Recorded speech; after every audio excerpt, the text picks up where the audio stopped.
sign up to join our open day online. For those of you who have come in face to face, you're welcome. We're going to be taking you through. Let me just share with you the agenda for today. There are a few things that we're going to be talking about. By the way, my name is Valentine Nti, as you can see there on your slides. For those of you who are online, you can only see my image. Those who are here face to face, they can see the pictures. I'm Valentine. I'm a CIMA qualified guy. I'm project management qualified. I also have an MBA and a number of other qualifications, MSc. Some of them are not there. All right. I'm the CEO of CharterQuest.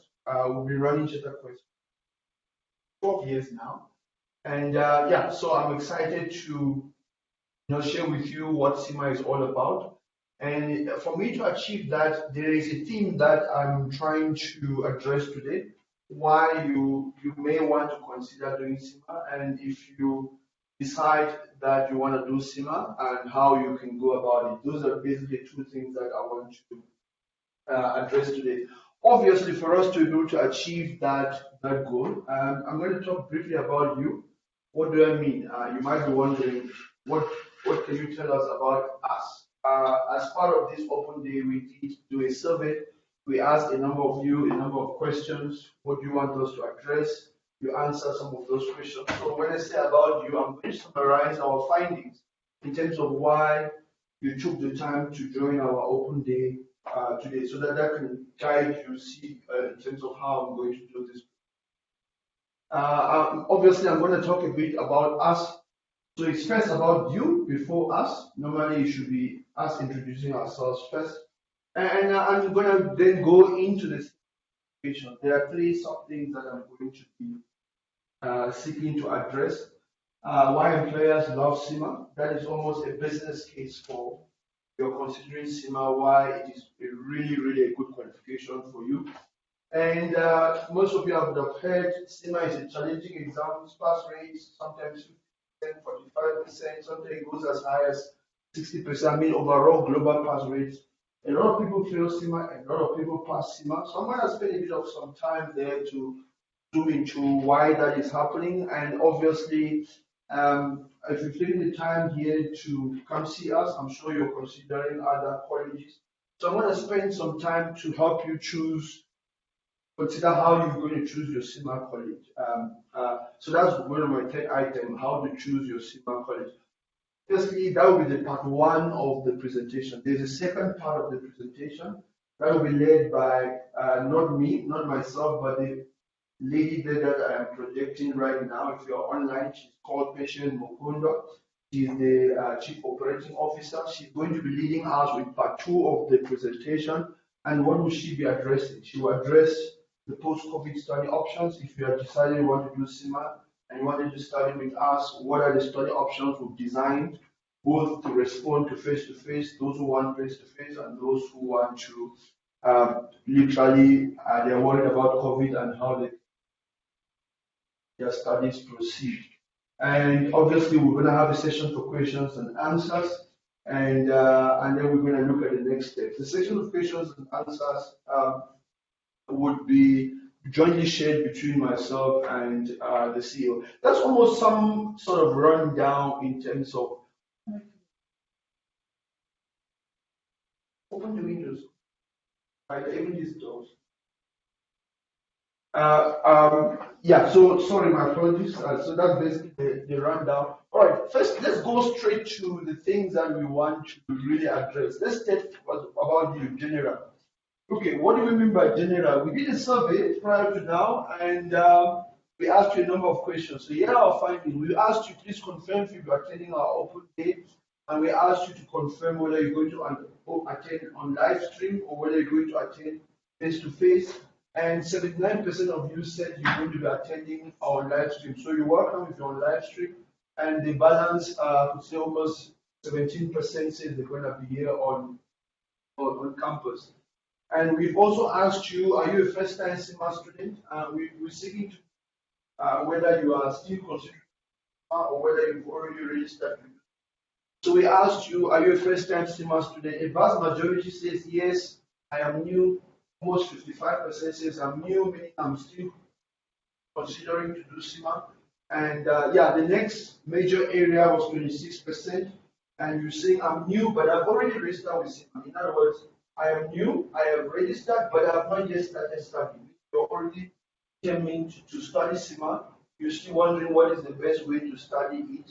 And yeah, and then there's the next fraction there. I would say almost like 80%, you are basically, I guess you're trying to decide, one, should I even do CIMA?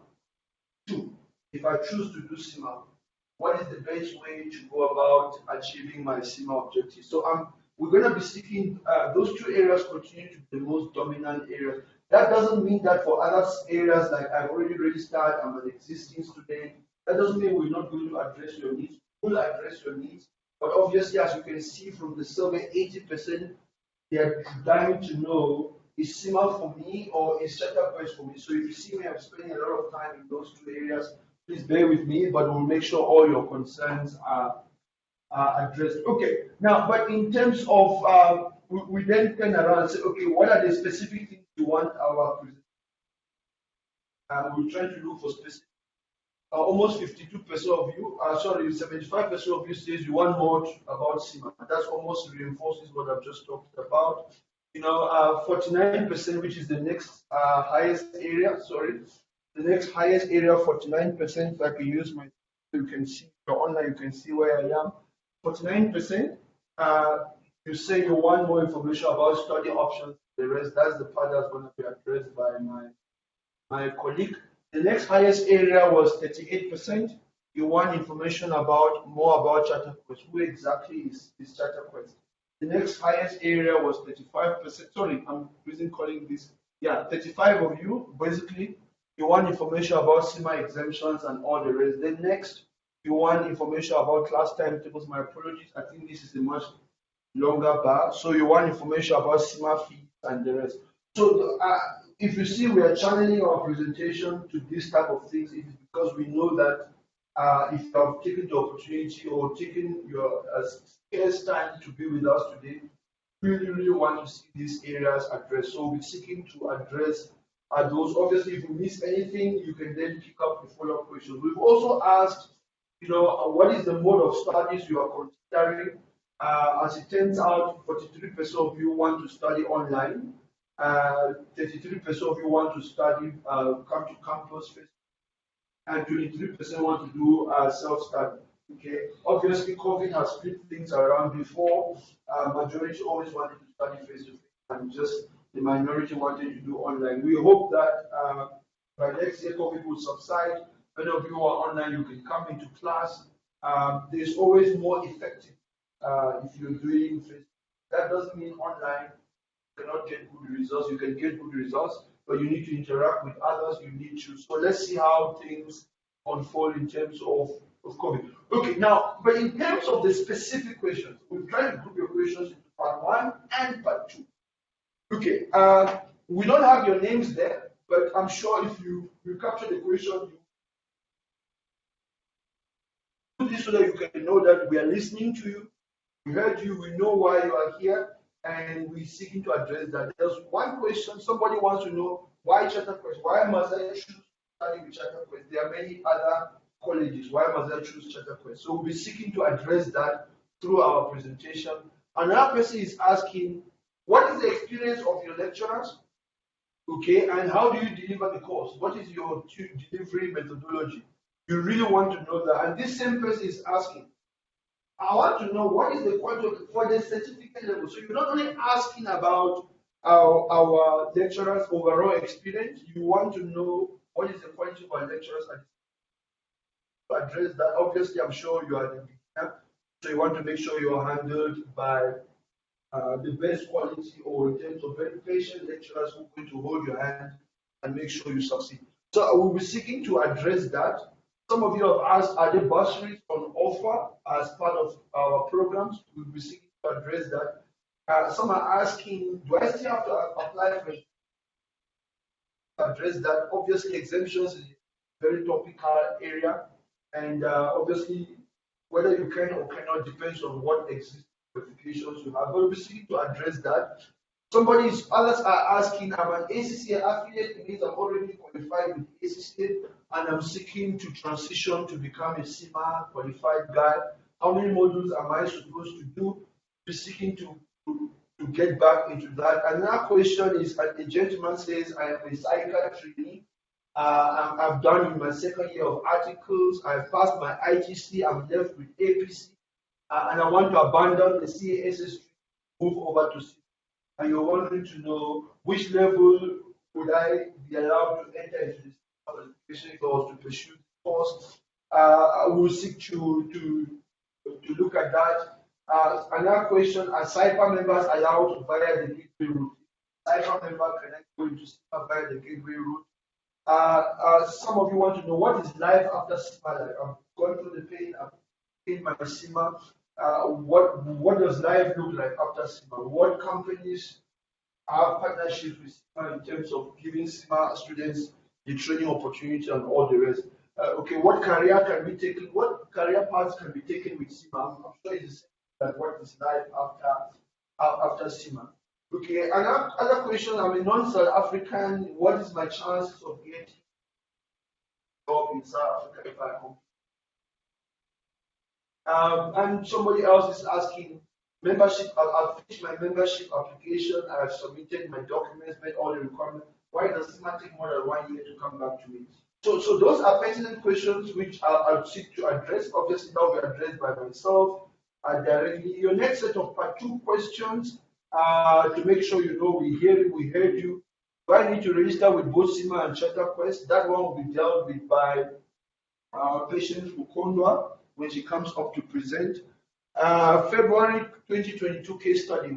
When are we going to start this study course? That also will be dealt with by the COO. I would like to know if I could simply register with you to write exams, and also do I have to write tests as well? Okay, that is going to be addressed.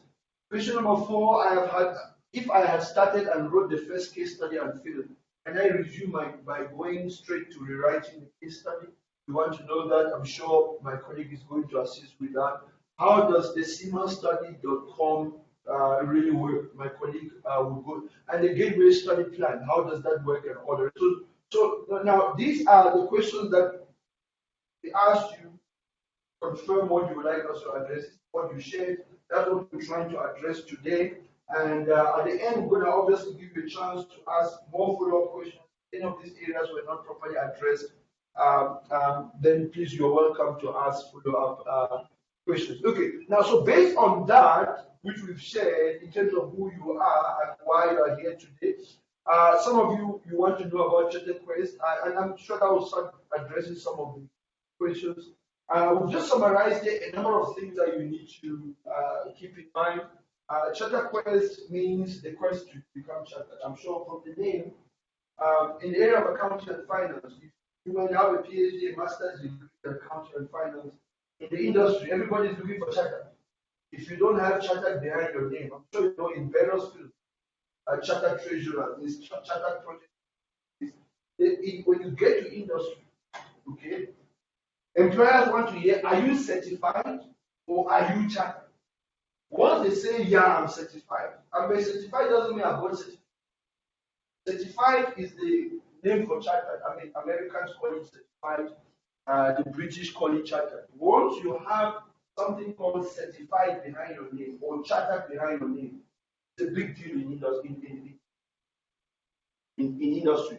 So the name CharterQuest simply means if your goal and your desire is to, your questing, so to speak, your desire is to become chartered. Now, then we are the same because that is also our desire. We're working very hard every day to make sure that you obtain that charter qualification. So that's basically what this name CharterQuest stands for. We see ourselves as grooming you, and obviously I've mentioned a lot of charter qualifications. We focus more on the charter qualifications that are directly relevant in the accounting and finance space. We call ourselves grooming financially qualified business leaders. So that's some form of a rundown of our standing. Obviously, like I said, with 12 years, we have 10 different accreditations. So we don't only do There are 15 qualifications that we run as part of Charter Quest.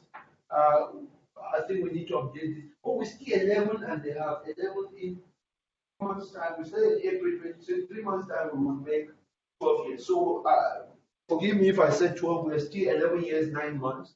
We can't wait for our birthday. Right, we got 5 campuses. So we're currently beaming from one of our campuses. Another one in Rivonia. There is another one in Parktown. A couple of days. If you are based in Pretoria, we have a campus there in Pretoria.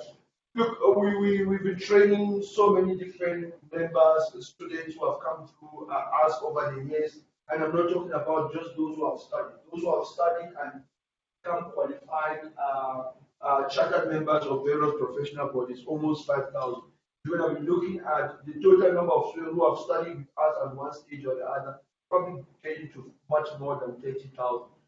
So when we say happy customer, we're referring to those who have actually gone through all their qualifications and either they are waiting to become chartered members or already become chartered members. So we just mentioned, because you asked who we are, this is important for me to clarify.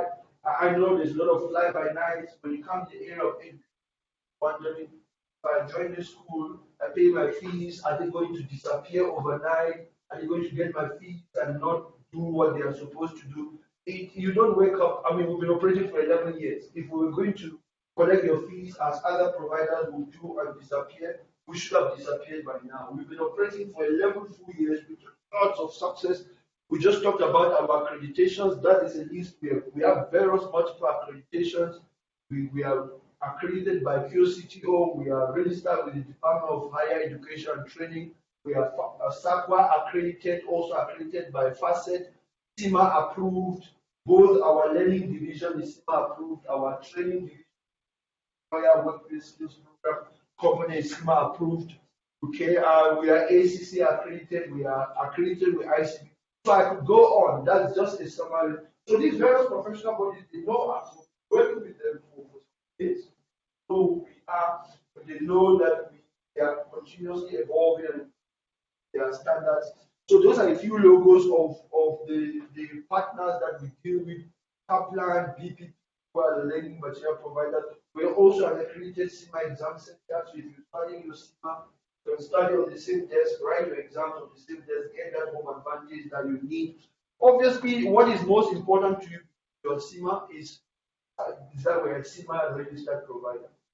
So that is why I'm flagging this particular company, because we're doing it openly. Obviously, I was doing an ACC open day. I will spend a bit more time explaining this particular accreditation, which is not what is your purpose.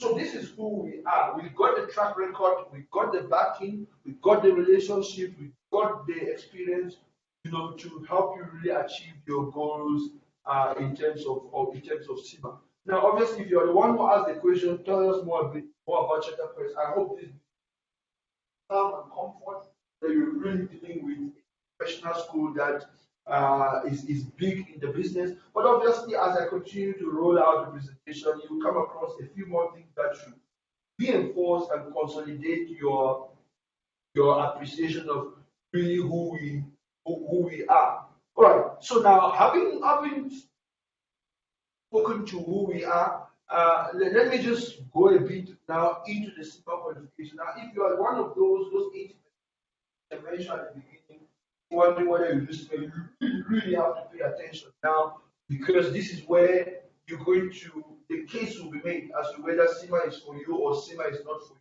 If I finish this slide and you're still not sure whether you want to do CIMA, then maybe CIMA is just not for you, because I'm really going to take my time now to make sure I explain this at a very, very high level in any event. So first of all, the essence of CIMA is basically why the qualification has been growing very rapidly in South Africa and obviously around the world.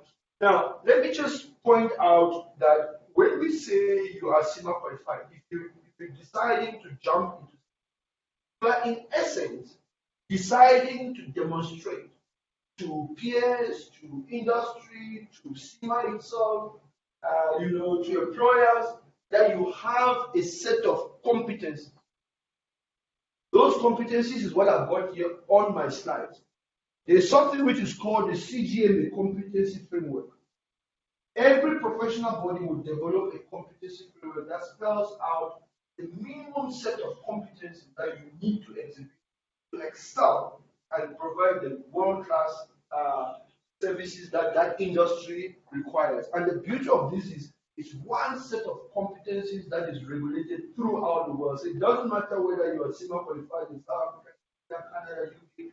When you pass this exam, you've gone through, you have the same set of competencies. You're writing essentially the same set of exams. So what are you trying to prove as a CIMA qualified person? You're trying to prove all sets of competence. Obviously, some will qualify. Okay? This framework says you're trying to prove that you are technically very, very grounded. We're going to talk about what does that mean. You're trying to prove that you are business savvy. We're going to talk about what does that really mean. You're trying to prove that you are very, very emotionally know how to work with people. But we're going to break that and say, what does this really mean? And you're trying to prove that you can be a leader, you're a strong leader, you've got the potential to rise to the top of the organization. So those are the four sets of skills. So a chartered global management accountant is an individual who is technically very gifted, business savvy, very people grounded, and is a very decisive leader, is a strong leader. So everything we're trying to do is to make sure that we mold you around those four sets of skills. And you will notice that at the heart of that is what is called digital skills. So see, your exams are all digital. You're writing all your exams are digital, OT, digital, case study, digital. CIMA has made an explicit decision for 2020 to say, look, guys, whether you're in Ethiopia, Eritrea, you're in a country that doesn't use computers, make a conscious decision that the scale and pace and rate at which industries are being transformed by digitization and technology. We can no longer have management accountants who are not at the forefront of that process. CEOs and boards are asking. We are being disrupted. Technology is changing. How do we adjust to this? CIMA says we need management accountants of the future who really, really understand. They're not just reacting to technology. They can help the companies position the company to respond to technology, use technology to disrupt the business, understand how technology fits with their management, accounting processes, finance transformation, all those things. CIMA has made a conscious decision that it wouldn't matter if you are technically savvy, technically grounded, business savvy, people-oriented, decisive leader, and you are not up to speed. And by technology, I'm not just referring to Facebook. I know that, I'm sure you know what I'm talking about. I mean, the average young person who is getting to is 22, 23, 25, 28. Everybody is savvy on Facebook. Everybody is savvy on Instagram. Everybody is savvy, on all these various platforms, LinkedIn. That's not what I mean, okay? You can combine all that and call that one thing. CIMA is very rigorous around big data. But big data is just 100% of technology when CIMA talks about it. So yes, it is a fair complete that you are socially very mobile in terms of social media. But by technology, CIMA is really getting into.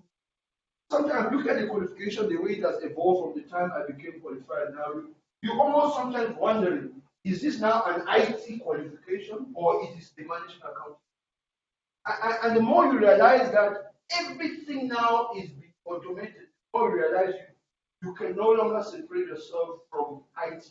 By this I mean, cloud technology, enterprise resource system, including the big data. All these things, they are transforming how accounting is done, how strategy is plotted.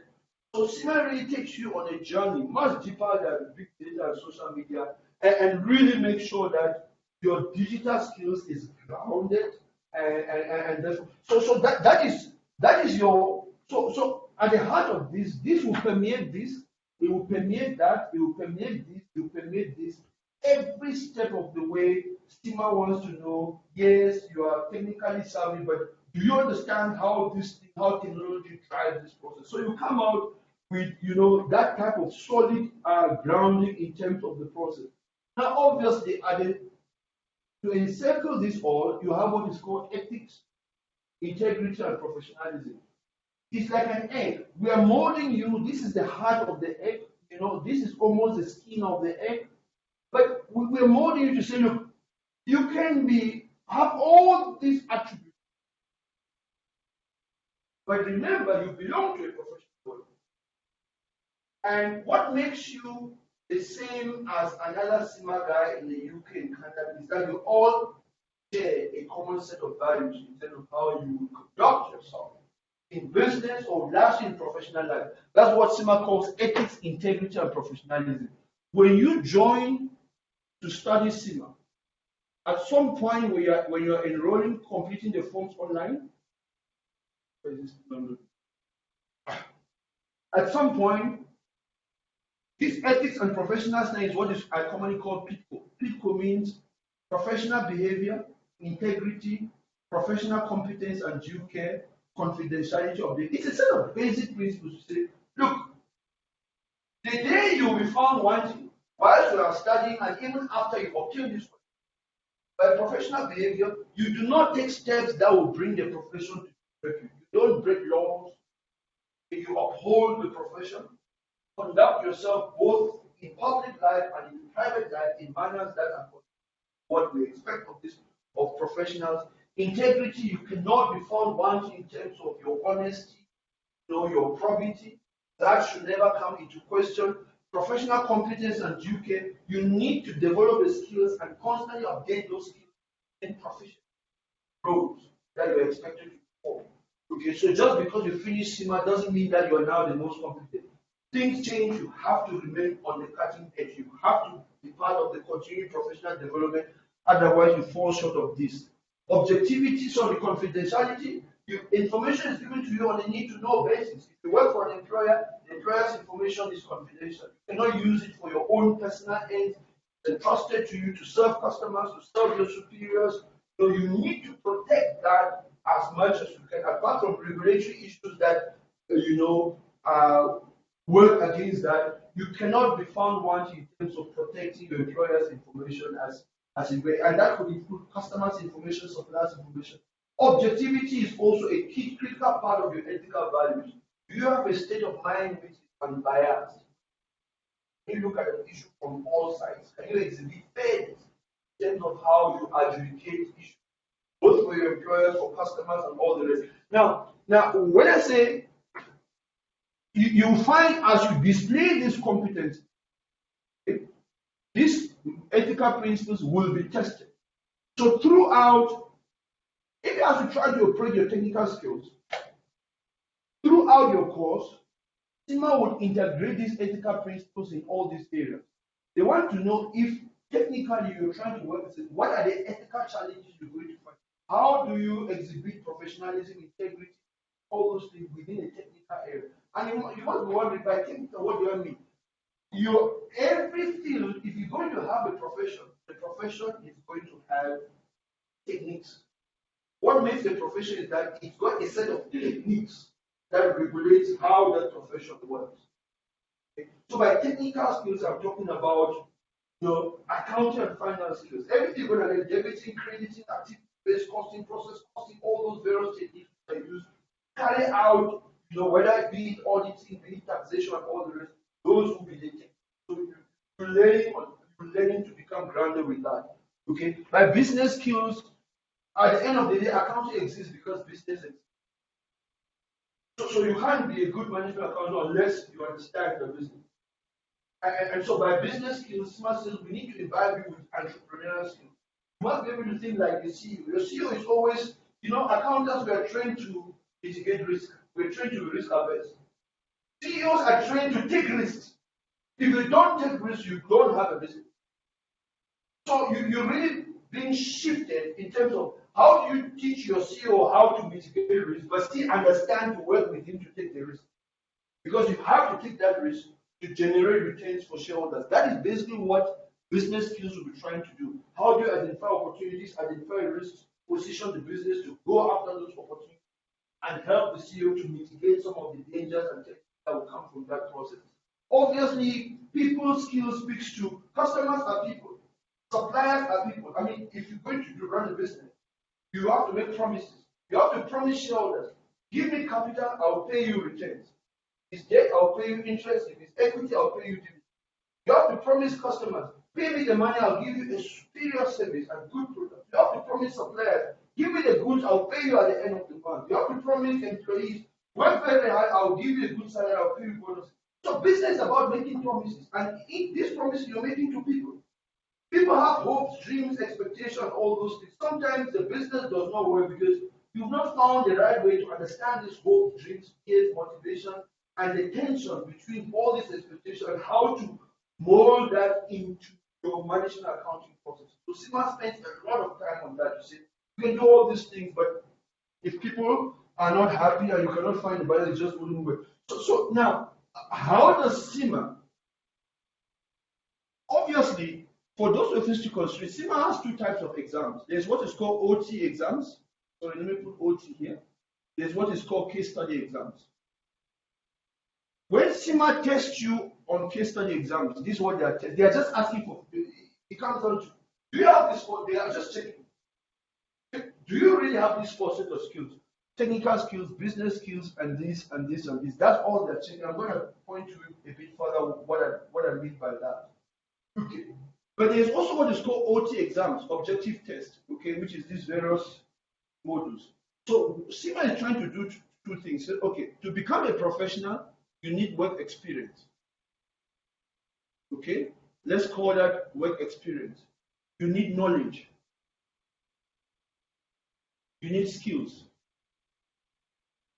Oh, sorry, this thing is not responding. Okay, you need knowledge, you need skills. So CIMA is saying, okay, to build the knowledge, we will assess knowledge through what we will call OT exams. We will assess skills through what we will call case study exams. We will assess work experience through what we will call a 3-year work experience program that you need to complete and submit. So there are three things CIMA is trying to do in terms of how they get you through to exhibit these 4 competencies. Okay? So now, let's get down then to the qualification itself. Okay, I'm going to not be as detailed as I would like to be because I think I don't want to run out of time. Okay, now what CIMA then decided to do is, okay, but how do we build this guy? This guy, you know, this guy who looks like this. How do we build him? Yes. Oh, you can't see this. Oh, sorry. Oh, I thought. Sorry. My apologies. Oh, this thing is not listening to me. It just zoomed now.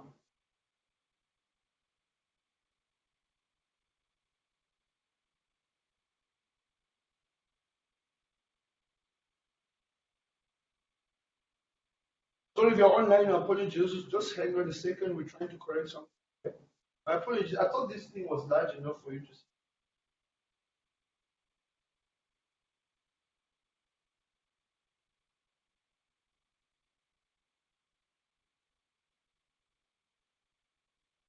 Okay, good. You can just take over the presentation. Okay, so well, I've already talked about these 4 skills. It's pretty summary. Let's go to the one that, yeah, thanks for this. Okay, so now,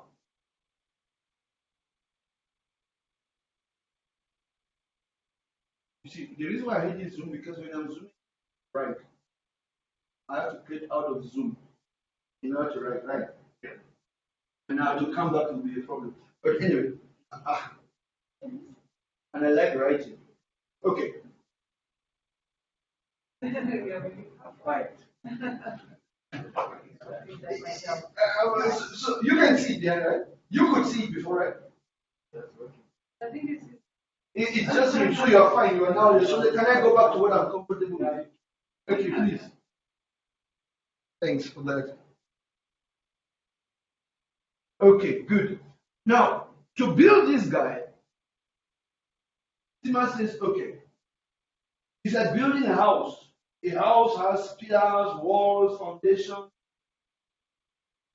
House CIMA is trying to build. So, okay, we want you to become a chartered global management accountant, okay, which exhibits these competencies.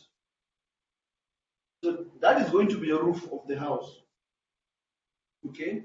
Part of that will include you giving us some work experience at some point. Okay. That will directly support that roof. Call it the ceiling. Okay. Now, how are we going to build this house? We will start by saying, but if you look at this diagram, this is an arrow. This arrow is pointing there. Arrow is pointing here. Arrow is pointing here. We say, okay, this guy, he has a set of skills that interact with each other. But where do these skills start? They will start from technical skills. So the clock starts from here, 12 o'clock, 3 o'clock, 6 o'clock, 9 o'clock. But CIMA says, let's start it from here, just before 12 o'clock. And say, okay, every profession has techniques. So we'll start by developing the techniques. But we want to make sure when you develop the techniques, you learn how to apply those techniques. Okay? You learn how to influence people, support those techniques. And if you're called upon to lead, okay, if you're called upon to lead, you learn how to use those techniques. Okay. So CIMA then says, well,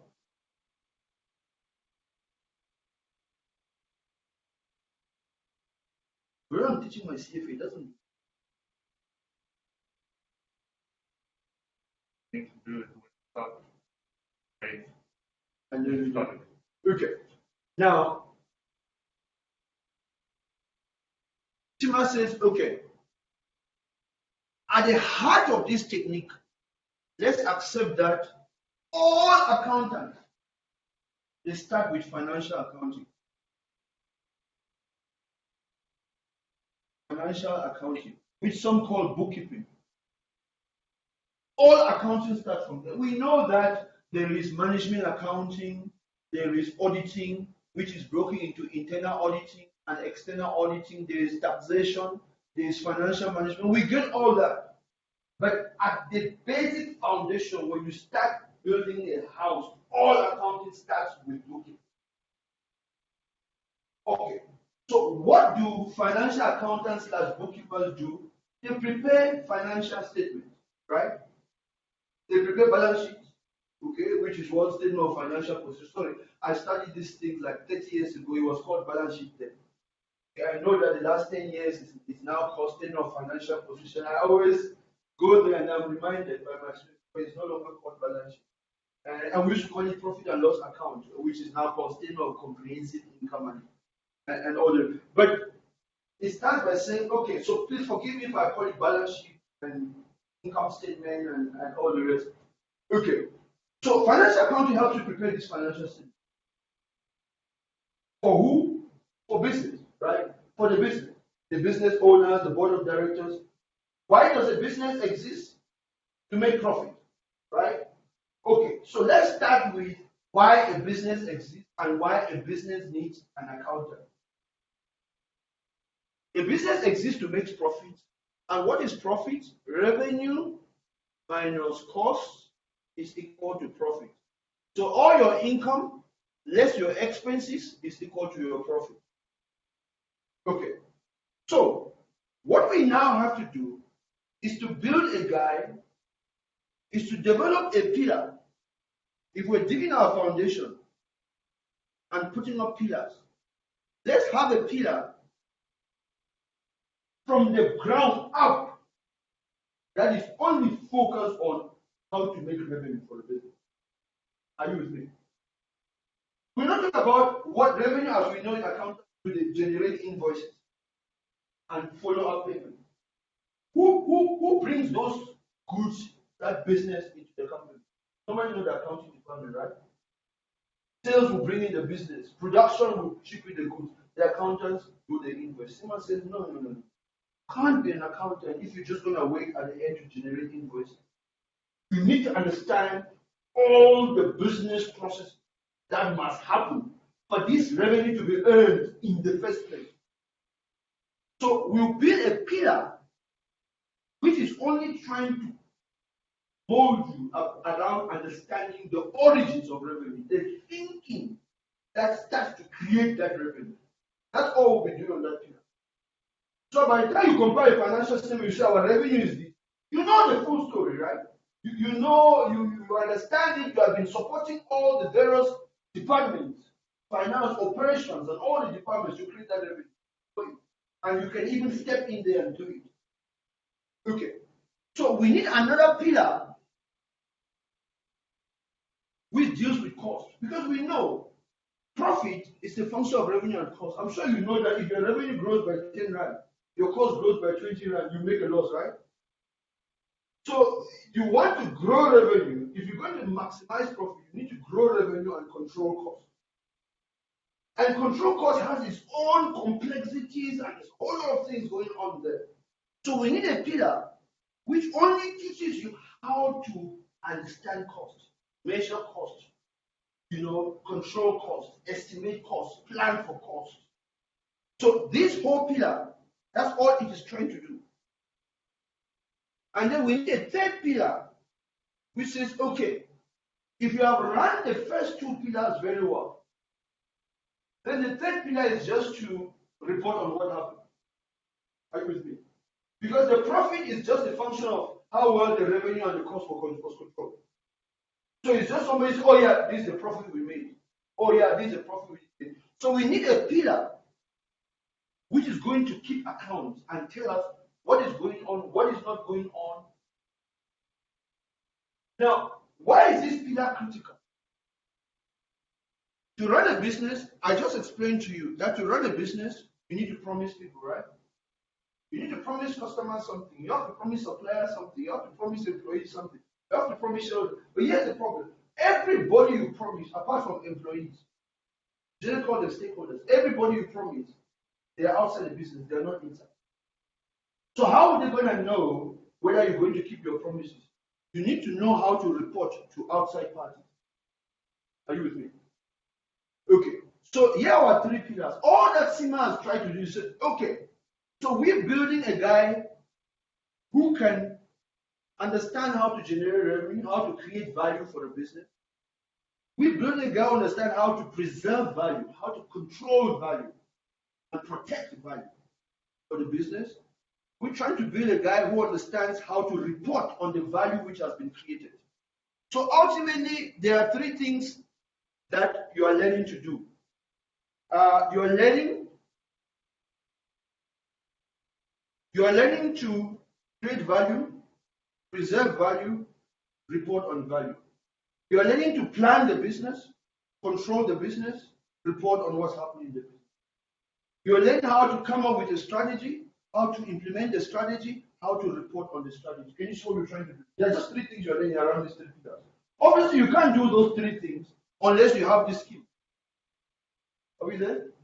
You need these four sets of skills working very closely to navigate you from one pillar to the other, to move from this block to this block. And now, if we've established that, all that CIMA has then said, okay, now, but a management accountant, if these are the three pillars, management accountants can operate at different levels in the business. Okay? A business generally has a number of levels. There's a transactional level, there's an operational level, there's a management level, there's a strategic level. What do we do here? To run a business, if you are planning a business, you can have immediate plan, you can have short-term plan, you can have medium-term plan, you can have long-term plan. Initially, we say this about planning. Are you with me? So here at the transactional level, that's where you process transactions. Things are day to day.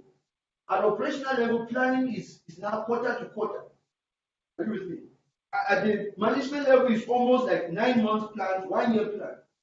At the strategic level, is how to plan the business 5 years, 10 years down the line. So all CIMA has tried to do is say, okay, management accountants, they work at different levels in the. So we need to use these levels and impose them on these pillars. It's like it's like the building analysis, like the floor. Ground floor, second floor, third floor, basically. So we're going to impose it on these pillars and say, okay, let's call the ground floor the foundation floor. That will be what we call the certificate level. Are you with me? Let's call the next floor operational level, which is my first floor. So we'll call it second floor. Okay. Let's call the management level, which is my medium-term level, and then my long-term level. So all the CIMA is trying to do is say, okay, these guys should be able to operate bounded around these three pillars, able to operate at any level is hired at, because management accounting occurs at different levels. So if we have the floors, we have the pillars, then we have to put in the bricks. The bricks now are the modules. Okay? What modules? If I want to prepare somebody, okay? If I want to prepare somebody,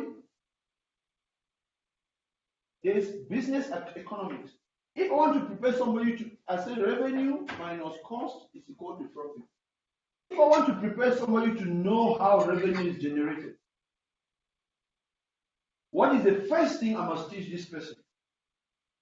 CIMA says we have to teach this person. Why? When you study economics, you understand the market, isn't it? Interest rate, exchange rate, demand, supply, international trade, all those things, unemployment, GDP, national income. If you understand how the market moves, you can see opportunities, right?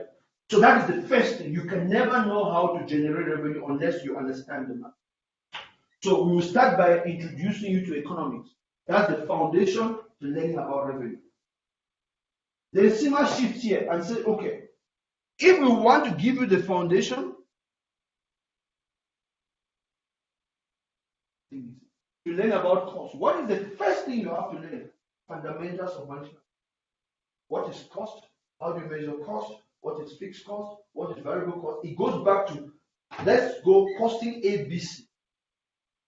Similarly, if you want to learn about how to report on profit, what is the first thing you have to learn? Fundamentals of financial accounting. What is a debit?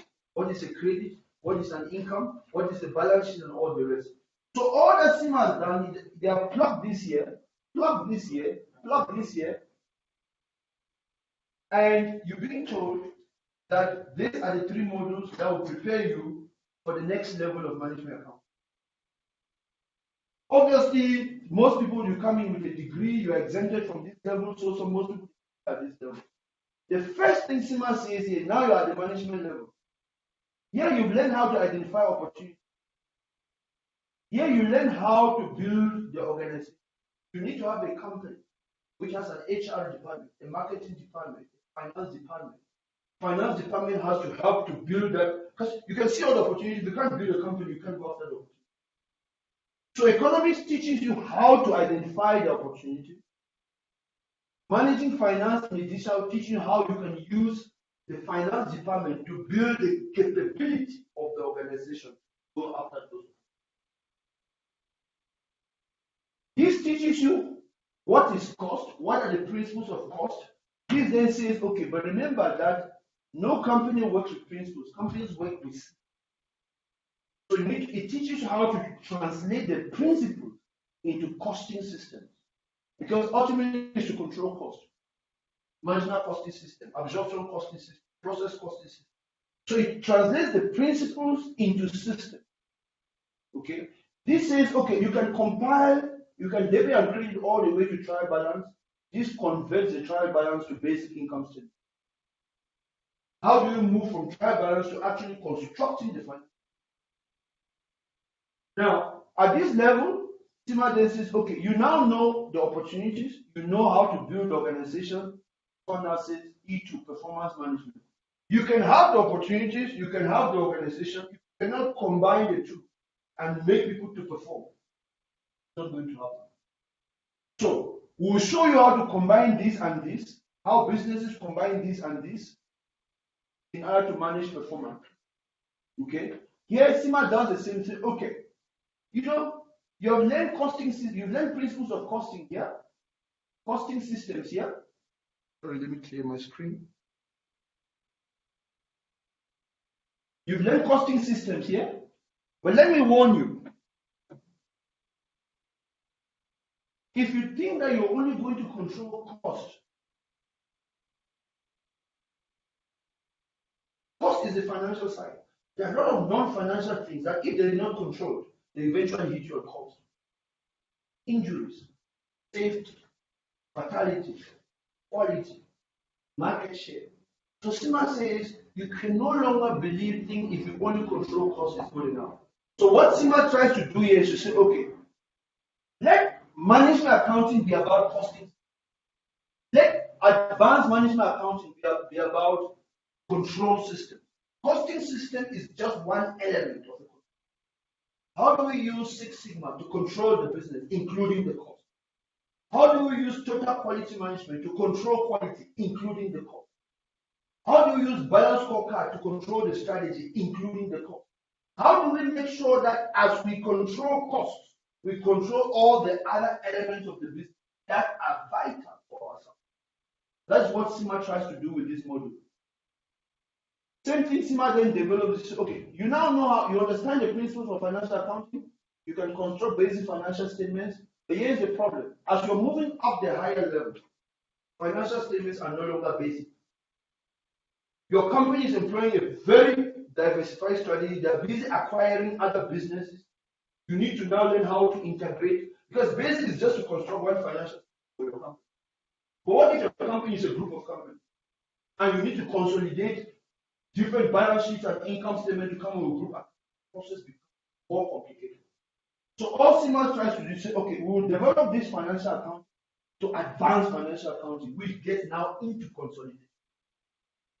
And then the process develops further. So okay, on this pillar, now you know outside, you know inside, you know how to combine the two. So let's introduce strategic management. How do you take this outside, this inside, this combination to plan where you want to be by 2030? And how do you continue to navigate this thing until you get to that long-term 2030 you're trying to get to? That is where strategic management comes in. CIMA then says, okay, you know principles of costing. Okay, you know principles of costing. You know costing systems. Sorry. You know costing systems. You know advanced. Okay, but understand that you can have the best costing system, best management control. Risks. COVID can just come and poof, and everything goes upside down. Inflation can just poof, everything can just go upside down. You're running a business where you can control all the costs and run everything, and there's this thing that can just come. So CIMA says, unless you can translate those principles, systems, and management structures into seeing the dangers that are going to come, interest rate, exchange rate, inflation, all those things, and respond, show your business how to respond to those dangers, it is still not going to happen. And then ultimately, CIMA concludes the process by saying, okay, you can construct, you know the principles, you can construct basic financial statements, you know complete financial statements. Okay, since the goal was revenue, since the goal was to prepare you to generate revenue, revenue minus cost is equal to profit. Let me put my balance sheet. Assets is equal to debt plus equity. That's the balance sheet. You cannot generate revenue unless you own assets. True? You cannot own assets unless you have debt and equity. Okay, so CIMA says, throughout this process, you're going to have to buy assets. Throughout this process, you have to raise capital. Now, at the end, CIMA then says, okay, let's think about your financial strategy. If you have a business strategy, that strategy helps you to generate value. You need to have a financial strategy on how to raise the capital to go after that value. Now, financial strategy then fits into that picture to say, okay, So we will teach you at this level how to pick up this income statement and balance sheet that you've been generating, how to analyze it, how to determine whether you should raise debt, whether you should raise equity, and what the implications of that debt equity configuration in your books will be for your risk profile, for your ability to add value to blah blah blah blah blah. There's a whole thing going on there. So ultimately, if you're wondering what this is what CIMA really is all about. All CIMA then tries to do is to say, okay, your OT exams will be passing these various modules. Are you with me? If you are here, we're testing you there. We're testing you here. So each of these are your various OT exams. And then CIMA says, okay, once you have passed this module, this module, this module, of course we know this is teaching you how to build the capability. Of course we know this is teaching you how to develop costing systems. Of course we know this is teaching you how to prepare financial. But there's no business problem that will ever come without this side. The problem in an OT is that you write this exam, you pass. Done. You write this exam, you pass. Done. You write. But when problems come in business, they don't come as one exam, second exam, third exam. That's not how it works. Your boss walks into your office to say, we want to launch a new product next week. Can you give me a report on how we can position this product for success? That is how instructions come from bosses. You have to take that instruction and say, okay, why are we trying to introduce a product is to generate revenue, right? And this pillar is about revenue. One of the things I learned about how to build an organization to go after revenue, you find that there's marketing there, there's IT there, there's a lot of things going on there. But you're not just going to tell the boss that, okay, this is how it's going to happen. Because if you launch the product, you make revenue 10,000, your costs are 50,000, then it's a fail. You realize just to give your report, you have to shift again here and say, okay, here's how I think we should price the product, here's how I think we should promote the product, here's how I think we should position the product in the market. Okay? Here's the costs that we can accept, here's the costs we cannot accept. If we're trying to make this margin, this is how we need to control our costs. This is the right type of costing system we must use for this type of product. And here's why I say so. You have to employ everything that you've learned here on how to cost that product. How well you cost it will determine the prices will determine the profit, and blah, blah, blah. Your boss may be telling you to launch a product, but to launch, if it's a car company, you want to launch a brand new Mercedes, you have never produced that, you need to build a factory or a plant. And there's no capital. You need to now shift to this side to say, okay, we need to raise capital. This is how much we need to raise. This is our balance sheet. This is our income statement. If we raise money by this. So that problem that you solve in isolation, that's what the case study tries to do. They come to you in the case study at the end of the quarter to say, okay, we want to launch a product. And I'll give you a story. You have to show how you use technical. When you start costing the product, analyzing the cost structure of the product, look at the budget, how you're going to price the product. You're talking about technical skills. Are you with me? And I'm marking you, I'm giving you marks. When you start telling me this is how you must position the product in the market, you must use social media to market it like this, you must use TV in this area, this is how you must position the market, this is what you must say, this is what you must not say. I can see that you understand business. Start giving you marks. When you start telling me that for this product to succeed, this is how we must take care of our customers. This is how we must manage their feelings. This is how we must take care of our employees who are going to help us launch the product. This is what we must say to suppliers to get the raw materials.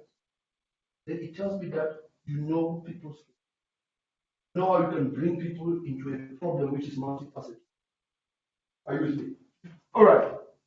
Then at the end of the day, when you start telling me that I have explored all the various options, this is what I think is the best course of action. Leaders can anticipate change, identify ways to move forward. They can evaluate options and say, this is the way to go. And this is why I think we must go this way. And this is how I think we must do it. And here are the challenges. Let's pursue this action.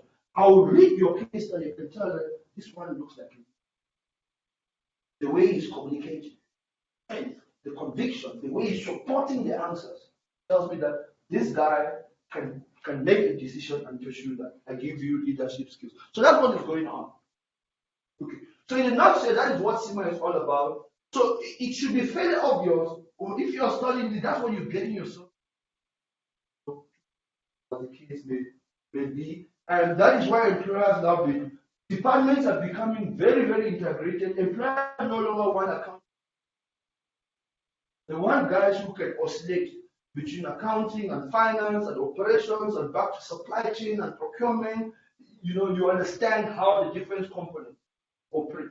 That is what makes CIMA quite unique. Now, ultimately, I need to warn you, if you're new, CIMA is challenging. Okay, a lot of people pass, a lot of people fail. This is not, in fact, any chartered qualification. When you just hear chartered in the qualification, you know it's a business. Anybody can go to do a BCom.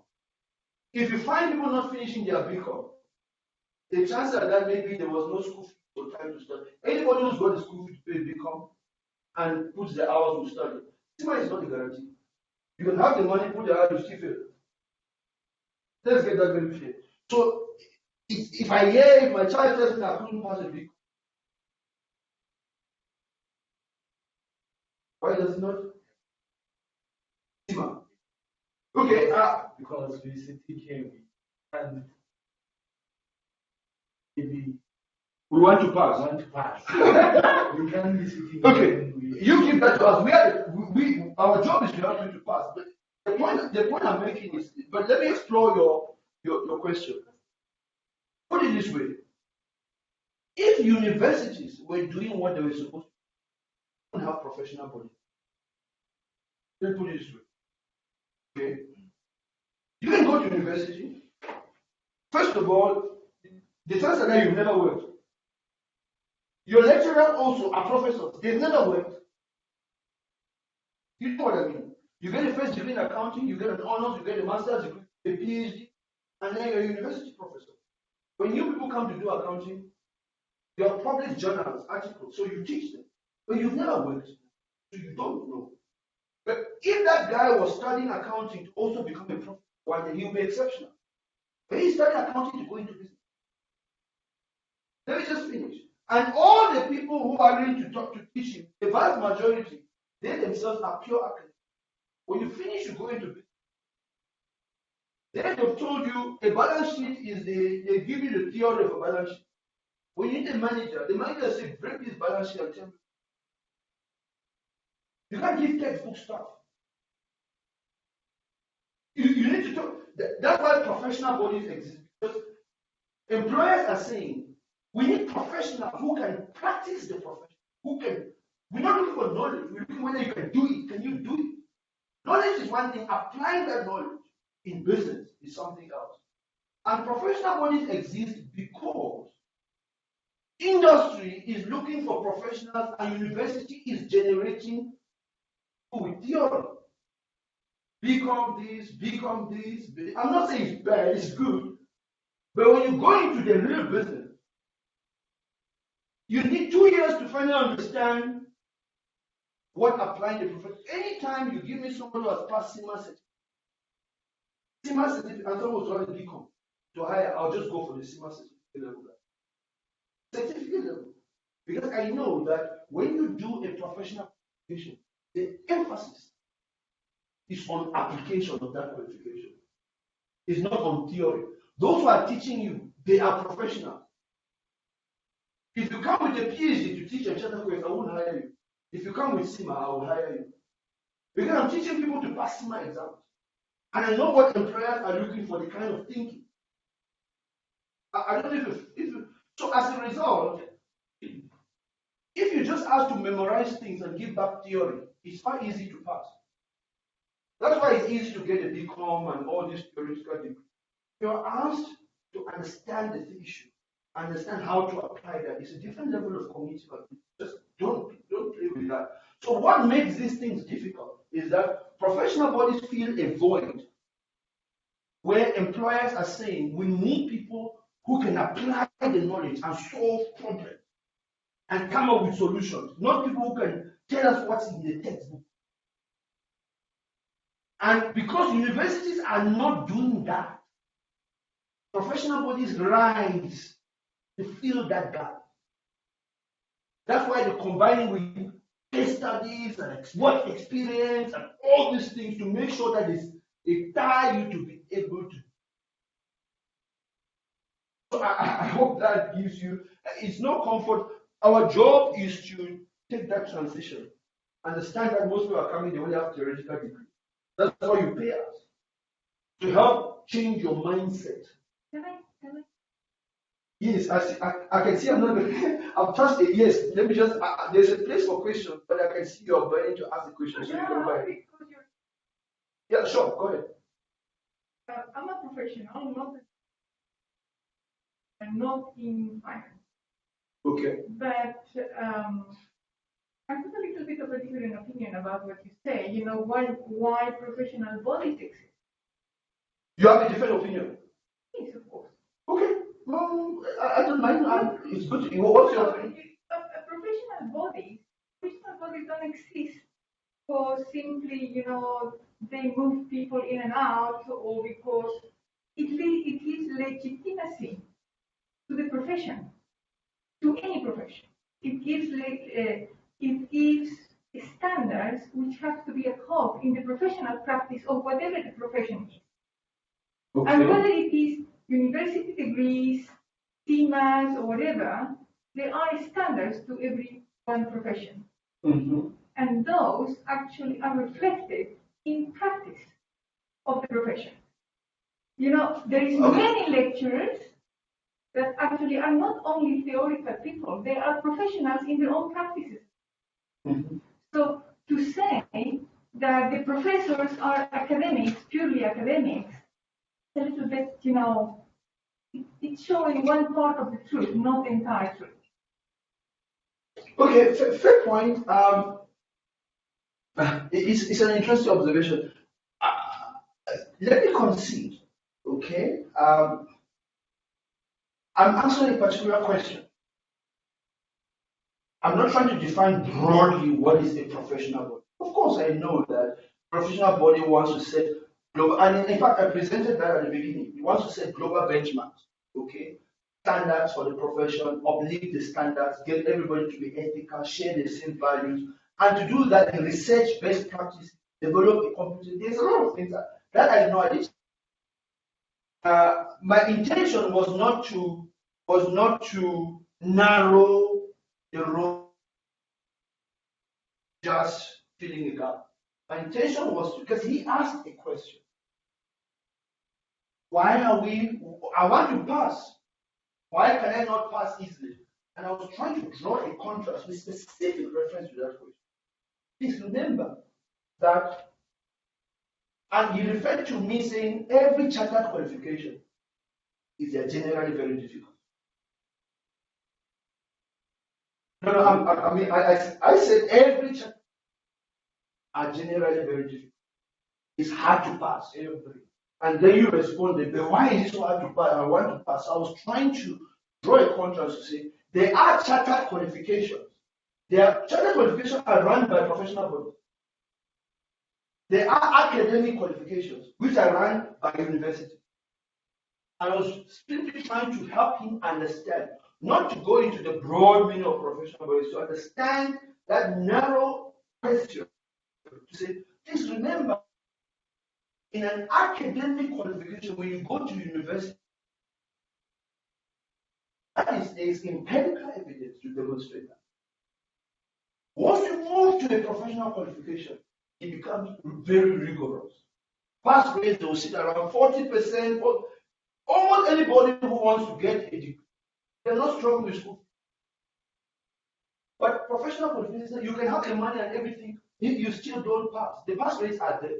So I was trying to help him understand that there is a difference between if you feel you should easily pass because you're in an academic environment, it will not be the same here because there is a different way things are approached with professional qualifications. Being a professional qualification, the emphasis moves from theory and knowledge to application of that theory. And it is because industries want application, not theory. So professional bodies, part of their success, not to say this is all they do, has developed to respond to that gap. To say, let's build professionals who can apply that thing. They work with the profession, they work with the industry, they are listening to the industry, so they know what industries want. They are run by professionals. That is why they're even saying, even if you have a PhD, you want to do CIMA, we only exempt you up to this level. You still have to come and prove. Okay. So that was my point. It was not to derogate. All right. And it was not to derogate the broad meaning of. I'm a professional. I belong to about 4 different. And the value I get from all these professionals is much more deeper than what I've just answered. But I was just trying to make it contrast. So yes, I was just expecting one to pass. Can't say not easy to. Then I'm on a clinic station. I don't know if I'm registering this and I'm going to put no effort. I'm still going to fail. I don't believe in failing. Okay, before The next question that follows them is, what is chartered quest pass rate? yes. What if? What is chartered quest pass rate on CIMA for these students? And that shows the success. In Paris per level, we're on average about 78%. Because Or our average pass rate is twice the global average, almost 3 times the salary. that is probably because it is here that you are teaching the correct one.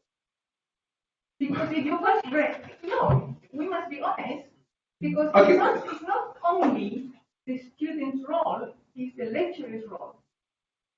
We got a program, CIMA has a program. I think this is why I would have preferred to take this. Is it? There are now things I'm rolling out in the presentation.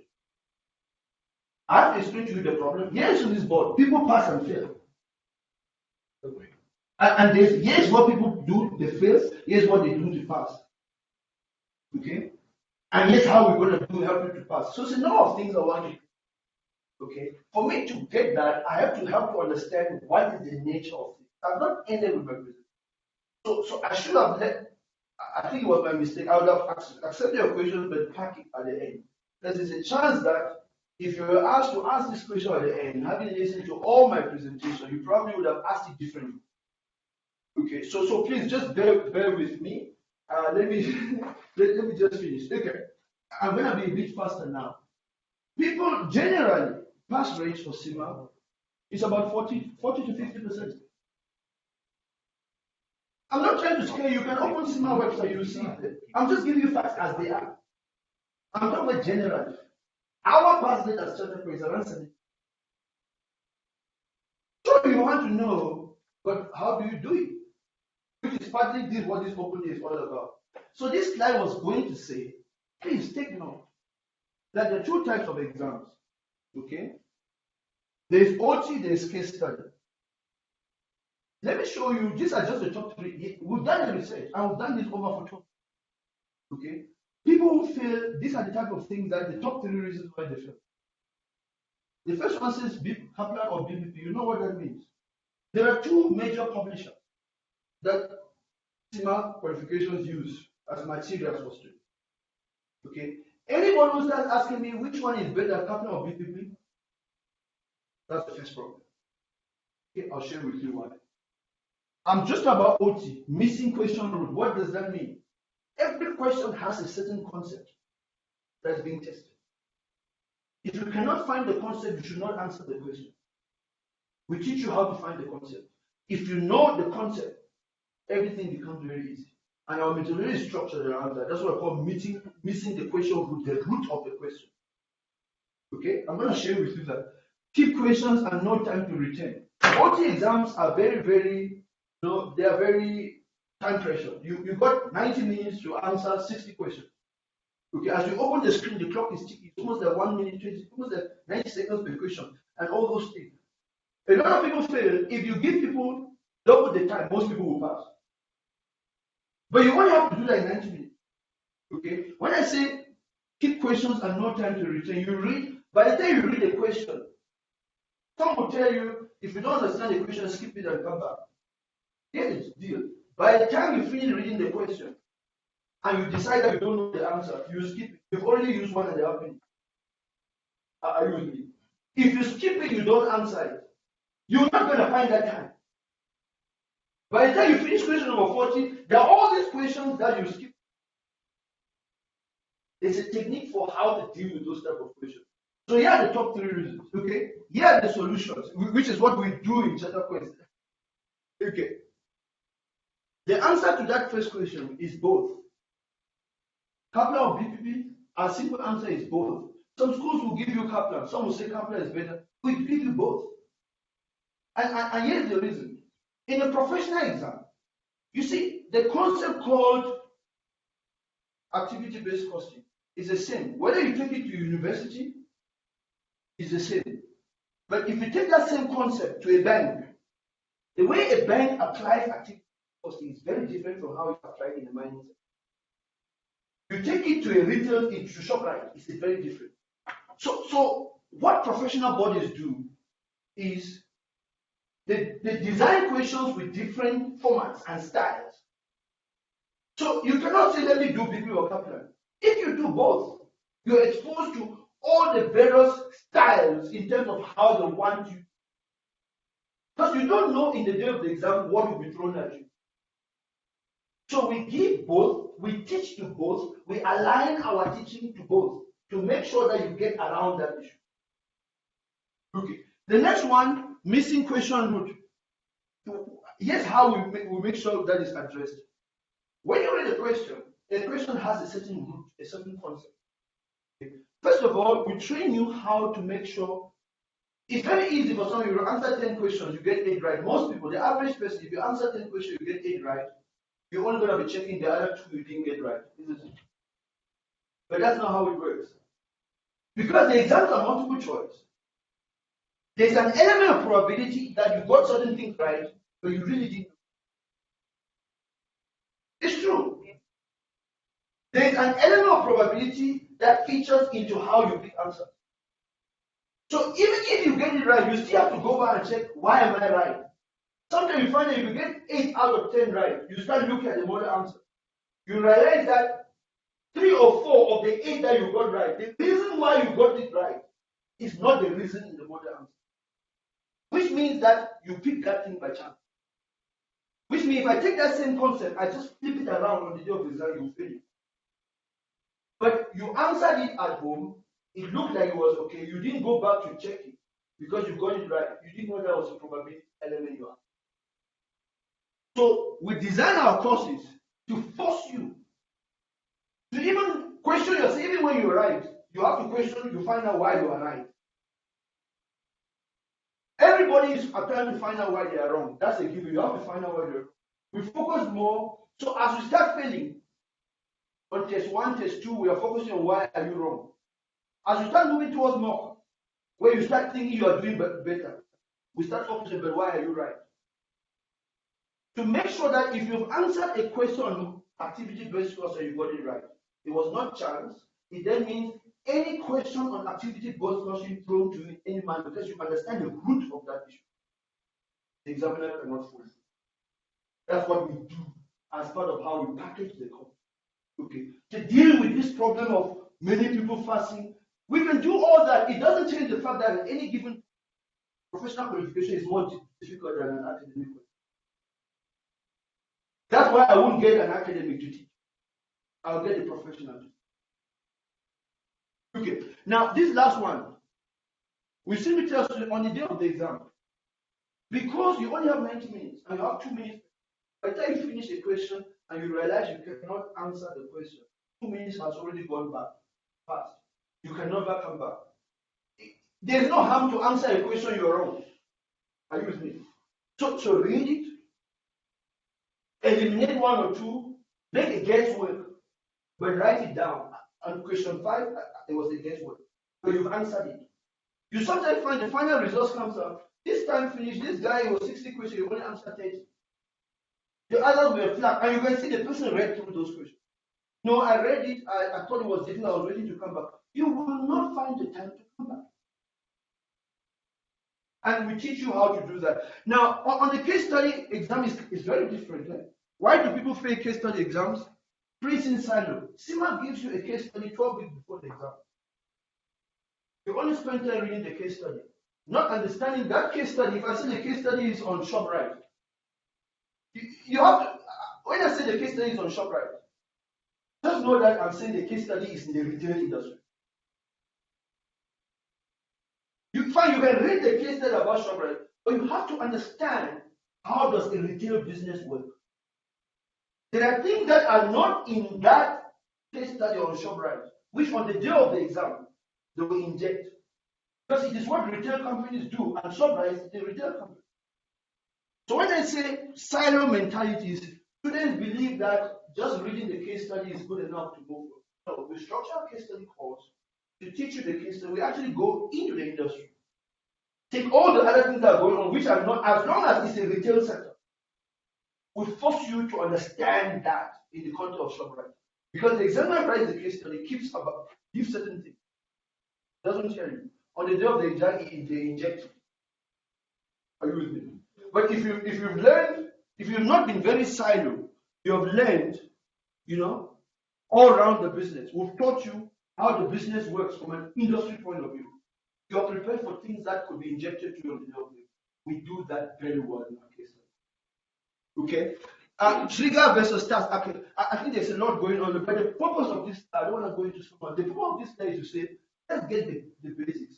Any charter qualification is very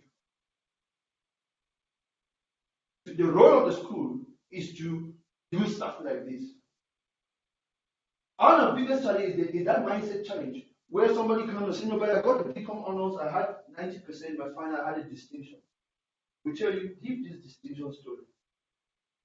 Okay? It's a different operation. You calm down yourself. It's a different way of thinking. If it was about distinction, CIMA would have just given you the qualification. They can see you have a distinction. But they gave you exemption and say, come in here. So our first job is to iron out your mindset and transition you from somebody who has largely been taught by academics. Are you with me? To start thinking as a professional. So you can look at the exams in a professional manner, from an application manner, and then that is how we get our pass rates to be as high as what we are able to achieve. So it is not, all hope is not lost. It is possible. It requires a lot of hard work. And here's the bad news. A school at its best can only do 49%.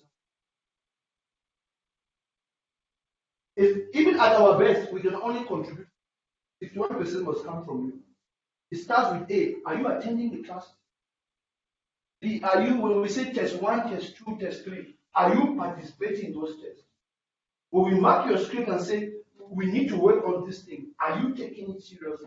Or you're telling us that, oh, my employer, I need to do KN and all the rest. If that's what you're going to be doing, the school can only do so much. And whenever we look at those who attended our classes, did our tests, did what we asked them to do, you know that 78% pass rate? It should be sitting around 95%. We are not taking and analyze it. Look at these ones. Look at the attendance. They attended all the classes, wrote all the tests, did everything we asked them to do. Look at, if we only calculate pass rates on this, 95%. But how do you get people to do all these things? Most people are working, they're studying part-time, they've got family and all those things. It's a big challenge we grapple with as a school. But we have to work on that. So that's what it takes. But anyway, okay, ultimately, I'm just going to run this through this one. You have to choose the school. You come into our open days, we appreciate that. You're going to attend to other open days. At some point, you have to make a decision. If you decide you want to do CIMA, the next question will be, what is the school I must choose? Okay. So what I'm trying to do here is to show you, guide you, and leave you to go make that choice. And if you notice what we have here, we've not named any school. Okay? We said college A, college B, college C. We Charter College, we're one of those colleges. I won't tell you which one we are. Okay? In the CIMA market in South Africa, there are 3 colleges that account for 80% of all CIMA teaching and support. I'll call that the top 3. We are one of them. I'm not going to call you the other one. I can't be helping you to know my company, right? And then there are all these other schools at the end. Okay, let me just highlight so those who are online. There are all these other schools at the end. I don't think if you're serious, you want to go into each of these.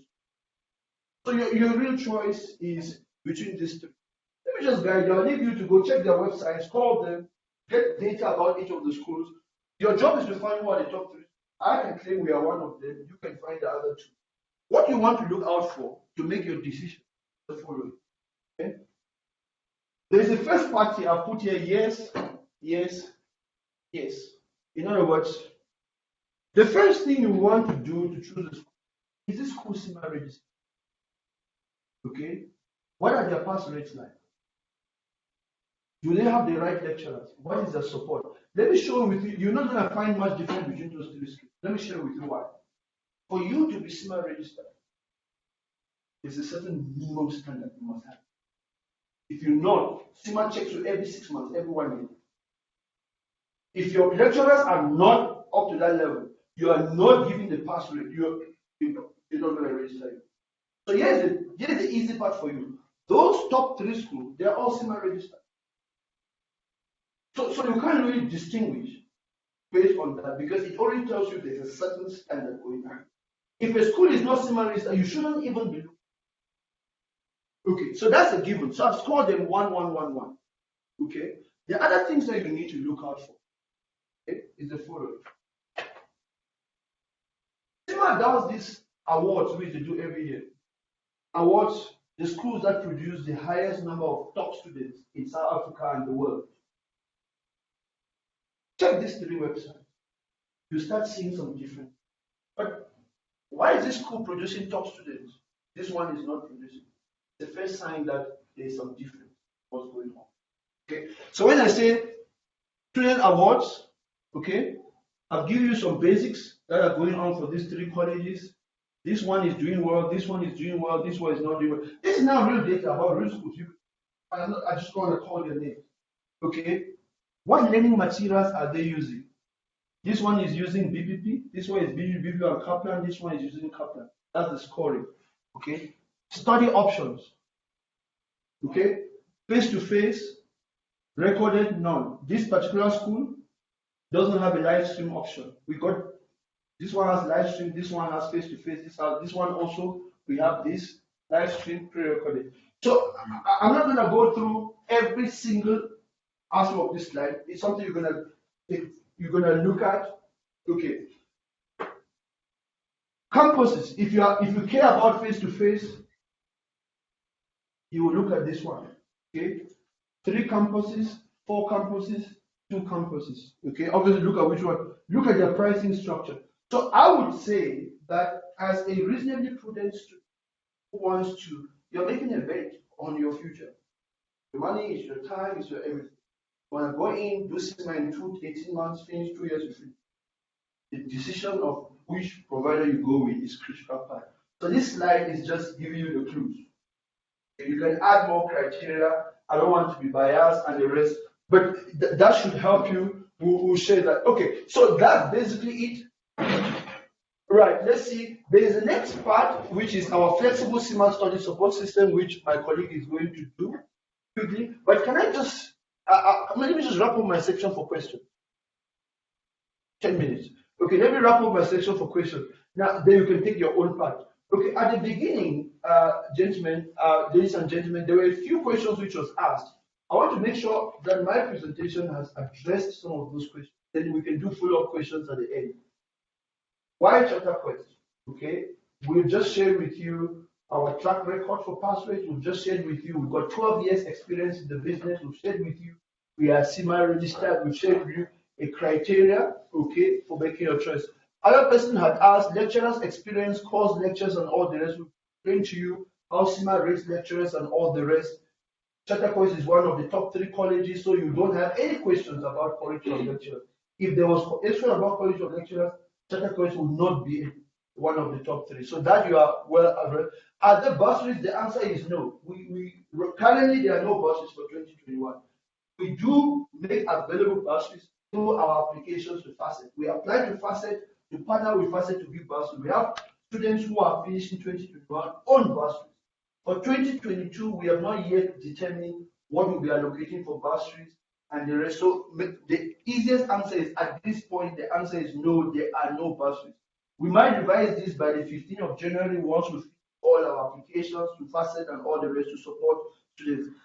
You still have to apply for exemptions. Yes, you have to apply for exemption. If you have a degree, you qualify for certain exemptions, there is a process to do so. I cannot answer directly because different people have different types of degrees from different universities. But if you're the one who ask this question, we can always show you how to apply for exemptions and all the rest.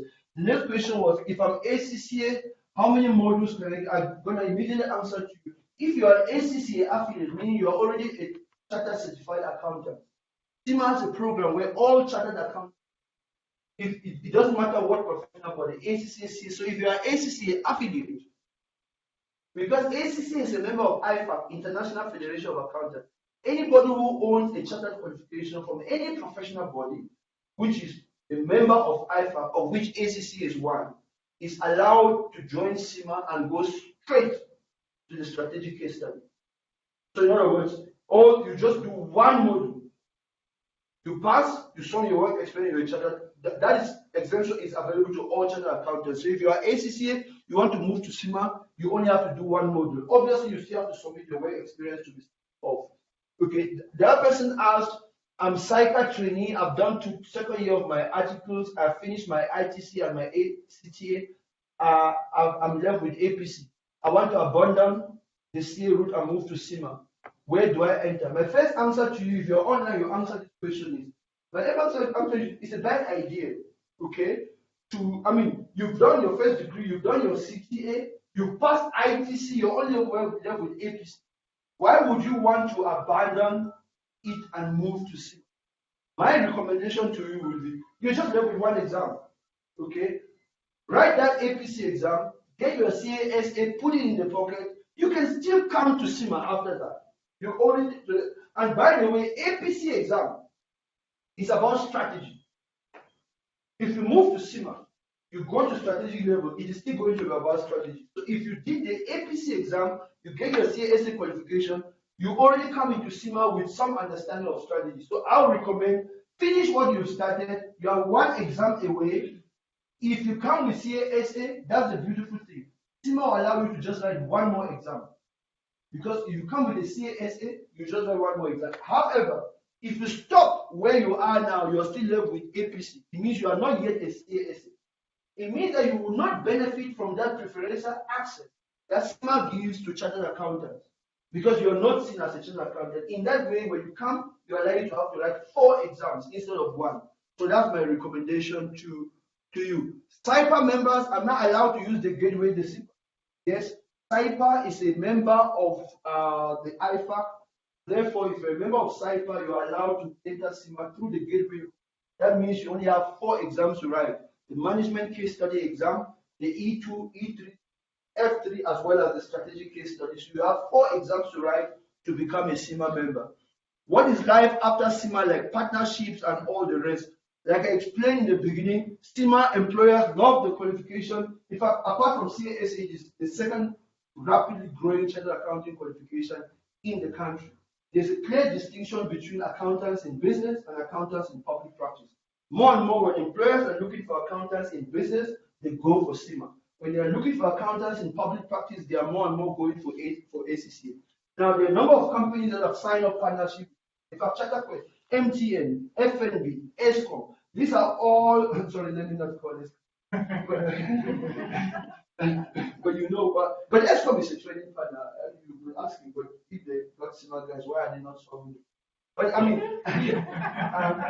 so there are a lot of companies, okay? For instance, we got, MTN is one of our accounts. We train almost like 25 MTN CIMA. They employ people from universities, put them on their CIMA program, they send them to us.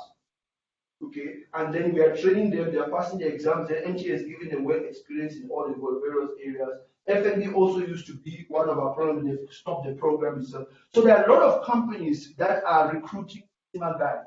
Okay, they recruit, they pass to the school, we train there. If we train you, you don't take, so you don't pass, the company can drop you off. So I don't think there's any question as to whether there are companies committed to CIMA and whether that area is actually growing. Career paths, we've already talked about it. If I'm a non-South African, I want to, can I get a job using CIMA qualification? Of course, CIMA is SAQA accredited. CIMA is registered as a South African. It is on the National Qualification Framework. It is part of NQF Level 7. It's now been revised to NQF Level 8. So it's a legally registered qualification in South Africa, operations here. Employers are finding that here. Your question, if you ask this question, your real issue would be whether you are authorized to be in South Africa. I mean, if you're authorized to be in South Africa, you've got a work permit, you've got an ID. Then the next is to prove that your CIMA qualification, I mean, the qualification only takes you so you have to do well in an interview. I really think that your issue, if you ask this question, your issue is whether you have the permission or the permanent residence to live and work in South Africa. If you have that, I can't see why you should struggle to find a job if you are CIMA qualified. A chartered global management accountant in South Africa struggling to find a job, that can't be happening. Okay, so I think that why membership application, somebody asked, why is membership application taking too long? Might have, meaning this person is saying I've applied 1 year after I've met all the requirements, I'm still not a member. I don't, okay, if you're the one who asked this question, there must be a problem somewhere. This process shouldn't, it doesn't take 2 weeks. If it takes very long, if you've submitted everything online, it shouldn't take 2 weeks. So this 1 year you are talking about, okay, maybe your thing is not properly, I know you do say that it's properly complicated, you really have to write to CIMA. It shouldn't take 2 weeks. In fact, we got Tino here. Tino studied CIMA with us, he finished, passed all his exams, he finished, and then started doing his work experience. You sent me your work experience thing. When was that? 4 weeks. How long did it take for them to come back to you? 4 weeks. It took 4 weeks. Yeah. Okay. Exactly 4 weeks. So you came back after 4 weeks, they queried a few things. They asked him, please complete this, complete this. It took us 1 week to complete, send it back to CIMA, we're still waiting. So there's no way, CIMA wants members. They can't lower the standard. So if you've gone all the way, you've passed the exams, CIMA can't wait for you to become a member. So there's no way they'll take your application and see with it for 1 year. So please, I'm gonna show my email at the end. Please, at the end, you forward me the application you sent. Let me see what is it. Let me see if I can find the right people in CIMA to assist you. But I don't think that CIMA will keep your application for 1 year. Okay, so that's it from my side. I think I've answered all the questions that relate to my side. Let's see. So if there are more questions, I'm sure there will be follow-up questions. There are part 2, which my colleague is going to deal with it. But I'll leave my colleague to go straight to her own section of how we structure our courses, to assist you to pass CIMA. But if there are extra questions, I can take them at the end, then we can conclude. Yes, over to you. All right. Sorry. Do you need this? That I do not think allow me to just take off my mic so you can hear me. Or see, take on his as he was presenting.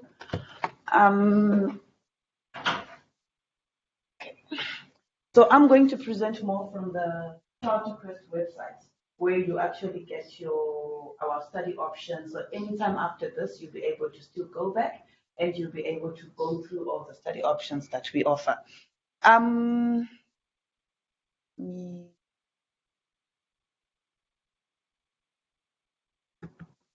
All right. My name is Patience Mukondwa. Mr. Nti had already introduced me. I'm the COO Head of Operations here at CharterQuest, and anything to do with our study options, fees, questions about exams, I will show you how to do your exemptions. I will be your go-to person. So when you are on our website, you obviously CIMA section. And on the CIMA section, we will go on. We offer part-time classes and we offer full-time classes. So for part-time options, this is an option for a student who, the part-time you're working, so you want to study on weekends or you want to study on evenings. So our classes, they run over 3 hours. So it's either at 6 to 9 p.m. or you're coming through on a weekend, which you go through in a 3-hour slot-based subject. So let's say you're doing management level and you have 3 subjects that you're doing. at management level, for example, and you're doing your E2, P2, and F2, you have two options if it's part-time. You can opt to come through in the evenings, so which means you'll come 3 evenings during the week, 6 to 9, one module per evening. Or you can opt to do weekends.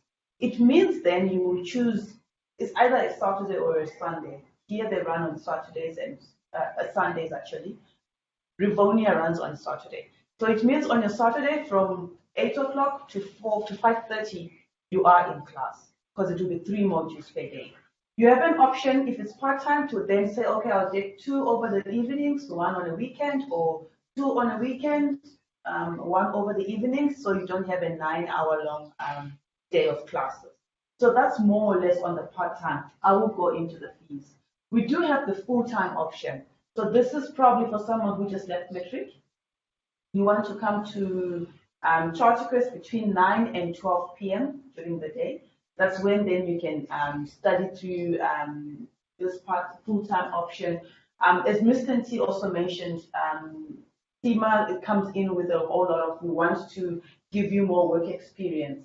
So we do have a very nice program for full-time students that encompasses employability skills. So we will teach you Pastel, you will go through some project management, so that at least by the time you finish certificate level, you are employable. You now come out with some work experience.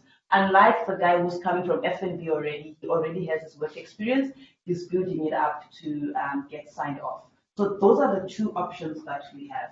I will go through, firstly, I think new to CIMA. So most of you, I think from our questionnaire, most of you are starting CIMA from scratch. So if you have a prior qualification, I think someone was saying, do I have to? Which is yes. So if you are coming to Charterquest now, there are 2 routes. You first register with CIMA, the professional body. You belong to CIMA now, you've got your My CIMA contact ID, and if you're starting from certificate level, you just upload your details. If they need anything else, that's it, and then you proceed. You then come to Charterquest, you register for classes. So there will be 2 registration processes that you do. If you need Charterquest to help you with that registration process, we are happy to do so. However, you just need to create your profile, accept and sign the code of conduct, the CIMA code of ethics, you follow it, and then you then say, Charterquest, can you help me pay my £77 to CIMA? So there is that process for every student to register and belong to the professional body. If you've got a diploma or a BCom or any other prior qualifications, CIPA and stuff, you then submit your documents, or if there is a special process to apply for exemptions. So in this case here, let's say you're starting CIMA and you have a application. When you come to our website, CIMA, new to CIMA, there we go, and then you just go to check your exemption. This is after you've paid that £77, because CIMA will only start looking at your document after you've submitted your £77. So they wait for you to register first, and then you submit your documents. So here is then where you then choose who is your exemption fetch. So you fetch your country. I think it's your location. So if your prior university was here in South Africa, we'll say South Africa, and then we'll go through to which institution it was. So here, okay, I think there was something here. I hope you'll find that. So you will search, you will see all the institution. There we go. That's Tshwane University of Technology. So if you were UNISA or any other UKZN, you will see your college. And then there we go. You will then be able to see the qualifications that this university has accreditations linked with CIMA. And then if your qualification is there, so probably you did the BTech costing, cost and management accounting, you will then be able to see which modules exactly CIMA exempts you. So you then see, oh, okay, you are exempted from BA1 to BA4, which means the whole certificate level, meaning you now start at operational level. So that's more or less the exemptions process. For a student who's coming through with a BCom. If no prior qualification or you're straight from metrics, so like we said, you join anytime. All you do is to pay that £77 to CIMA. You come to CharterQuest, you register for your classes, which I'll take you through the part-time option. If you've got an MBA, so again, you start at the gateway route. I think it's just like the CIPA process as well. So you start at the management case study, and then you go on to the strategic level. Okay, I will just, I think there was also a question on that, so I will explain that in detail. If you have work experience, so CIMA also now has this corporate professional pathway. So if you have, say, 10 years work experience, 20, or depending in which field you are coming from, obviously finance, financial sector. So CIMA has a way that they grant you exemptions, starting from the operational level going up. So if you put together your CV, if you come onto our website and then you click here for more information, it will take you to the CPP information, where you will now be able to see, okay, if I have this type of work experience, I can start at operational case study, or I can start at management case study.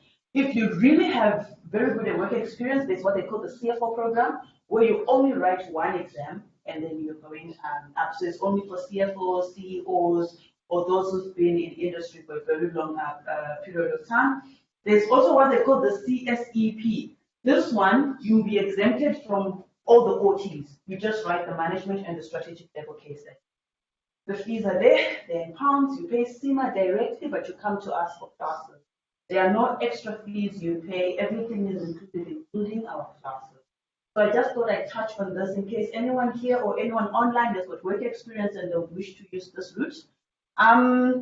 If you are CASA, I think Mr. T tried to explain to one of the questions also when if you have your APC, you've got your CICA articles 3 years. After 2 years from getting your CGMA, you are exempted from CTA. You just write the ITC, the Board 1 exam, and then already you have post-CIMA 2 years work experience, your CICA articles, you then become a CGMA. So it's CASA to CIMA. This is the only, currently, the pathway that CIMA has with the CASA. Nothing with ACCA, CFA, I know those questions will still come. It's only the CIMA to CICA that has this pathway for now. I think it started in 2019? 2017, yes. So if you want more information, again, you just click there and then you will see our CIMA to CICA options. All right. So where do you start? So I'm going to take you through these 4 steps. Firstly, we're going to talk about, I think we've spoken about registration with CIMA, we've spoken about the exemptions processes, now the registration of our classes. So our classes, we have online, we have face-to-face classes. So let's say you want to do, I will take you through 2 options, because I think as Mr. T also demonstrated, there's the objective test, there's the case studies. So even the way we deliver classes and have our packages structured for objective tests, they are multiple choice. It's different from the way we deliver case study classes. So if you are part-time, these are the fees for on-campus. If you want to be coming to campus, like we said, either evenings or weekends, there's what we call the TEP package. This is the tuition and exam preparation package. We take you from day 1. If your module is, say, P1 and it has 20 chapters, we will break down those 20 chapters over a certain period of time, which is like 7 days. And then each evening you come through, we go through 3 hours, we're doing 1 chapter or two chapters, we finish the syllabus. After that, we go into exam preparation. So that's what we call our TEP package. This is the one we say, okay, if you tick all the boxes, you're coming to class, you're doing all your tests, you're doing all your mock exams and everything, we guarantee that you pass first time. So obviously you need to also come to the party. You are attending your classes. You are just not logging in online for the sake of, oh, they see my name and then you go on and do your stuff. We want you to engage with the lecturer. We want you to interact with the lecturer. You're coming to class, preparing before class. You get your books and your notes and everything ahead of time. So this, we currently have a promotion with for the 30% off if you pay your fees in full by end of December. This is for next year. Obviously, if you want to, don't want to face any price increases next year, or you want to take advantage of this, this will be the best thing to take.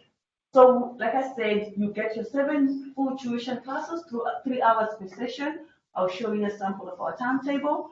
After the classes, we then go through the exam preparation, where we then revise some tests that we'll give you in class. I will also explain that. We do have video recorded classes, so we all understand now everything is digital. If you miss a class, you should be able to log in and then go through those chapters. Or maybe you didn't understand the concepts in class. You can still go back and replay a recording of that chapter. So this package comes with the recorded videos. Books.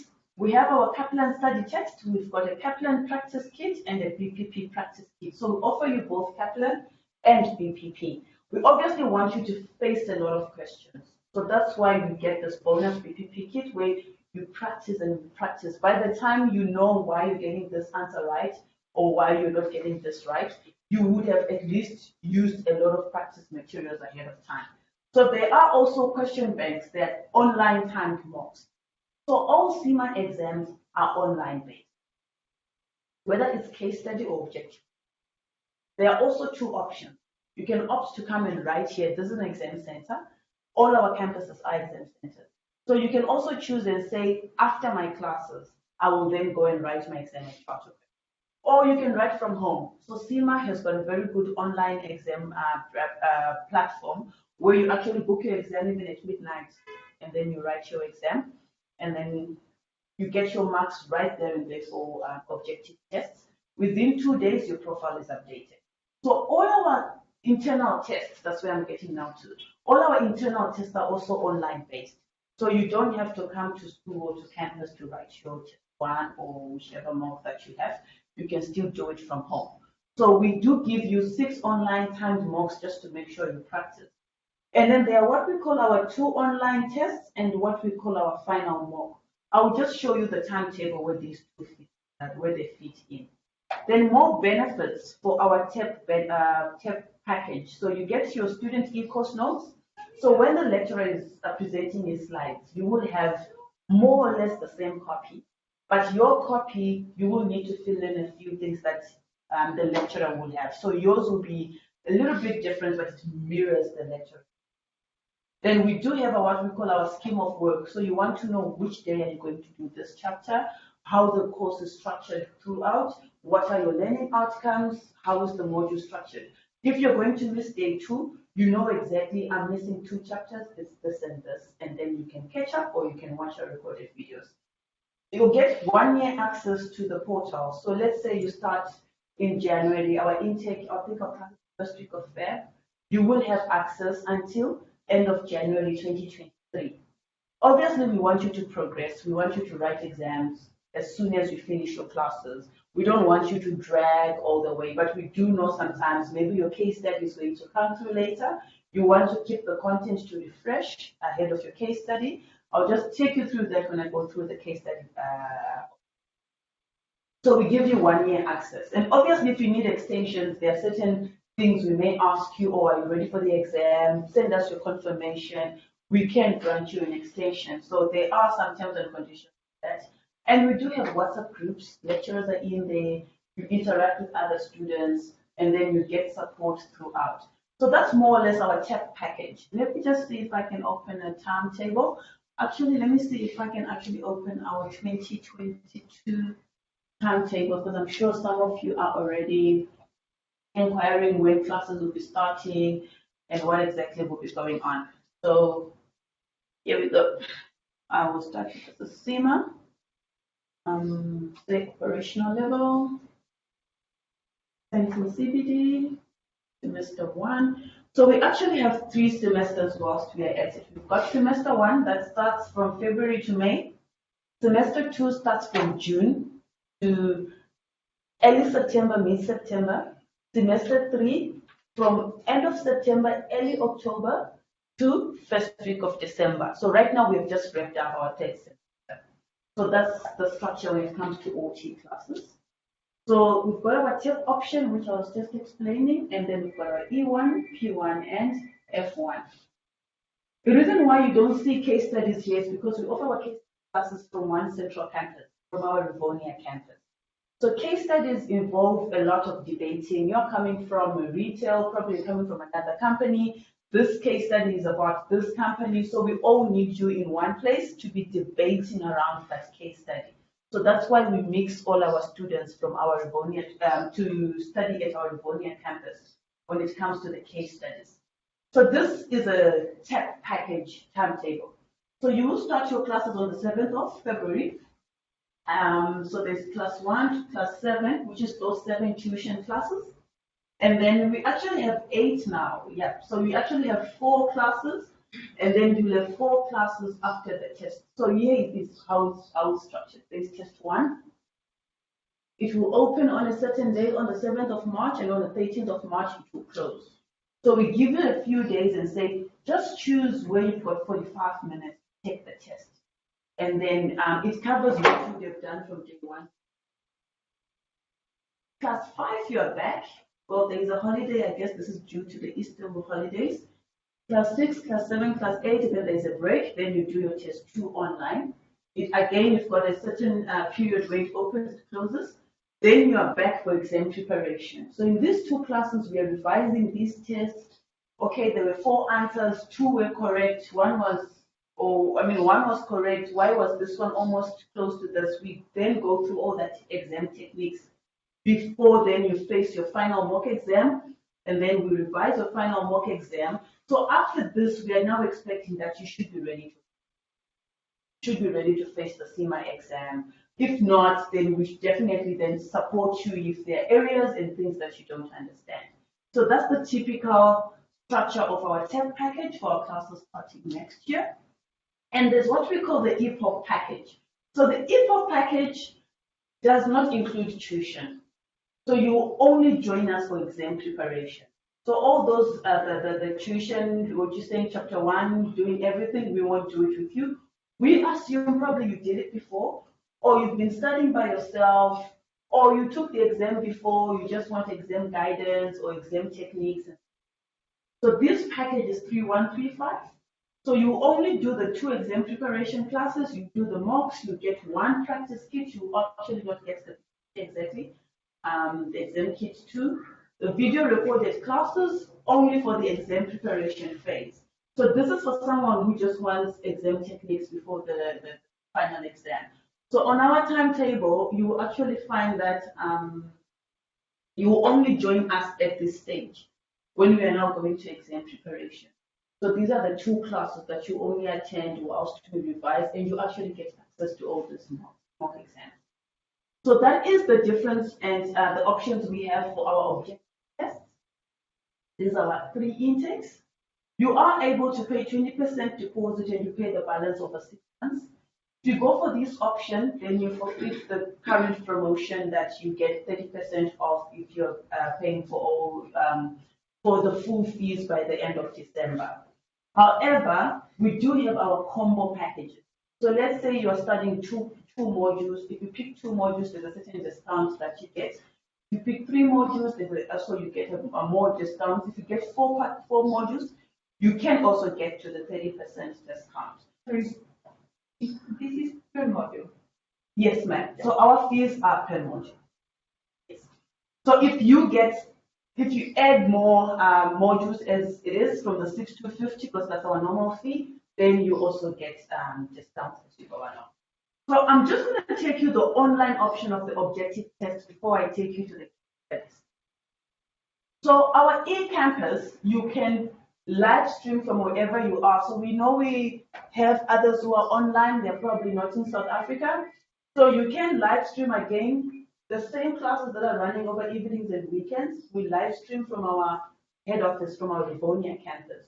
So you follow that same timetable. So the fees are 4,375. When it comes to online classes, they are already discounted. We don't have further discounts there. So this is just like the TEP package, the live stream interactive package. Everything is the same. Only that you actually get ebooks because you are studying online. But you do have an option to upgrade to hard copy. So you can say, I would rather get my Kaplan hard copy books. I think you pay an extra 500 Rand to upsell to hard copy books. So you can still get ebooks, Or you can opt for hard copy. You can't get both, but if you want both, obviously you have to upsell and pay a little bit more extra. So live stream interactive is just like the tech package. Only that you're not coming to campus physically. You are interacting with the lecturers weekly online or via our WhatsApp. Then we do have the recorded video classes. So this one, the difference with the live stream package is that you don't interact. You are just, it's like more of a self-study option where you're just going through the videos on your own, the tests on your own, you've got the books, you don't have the BPP kits there. So you're just, this more of a self-study video recorded option at your own pace.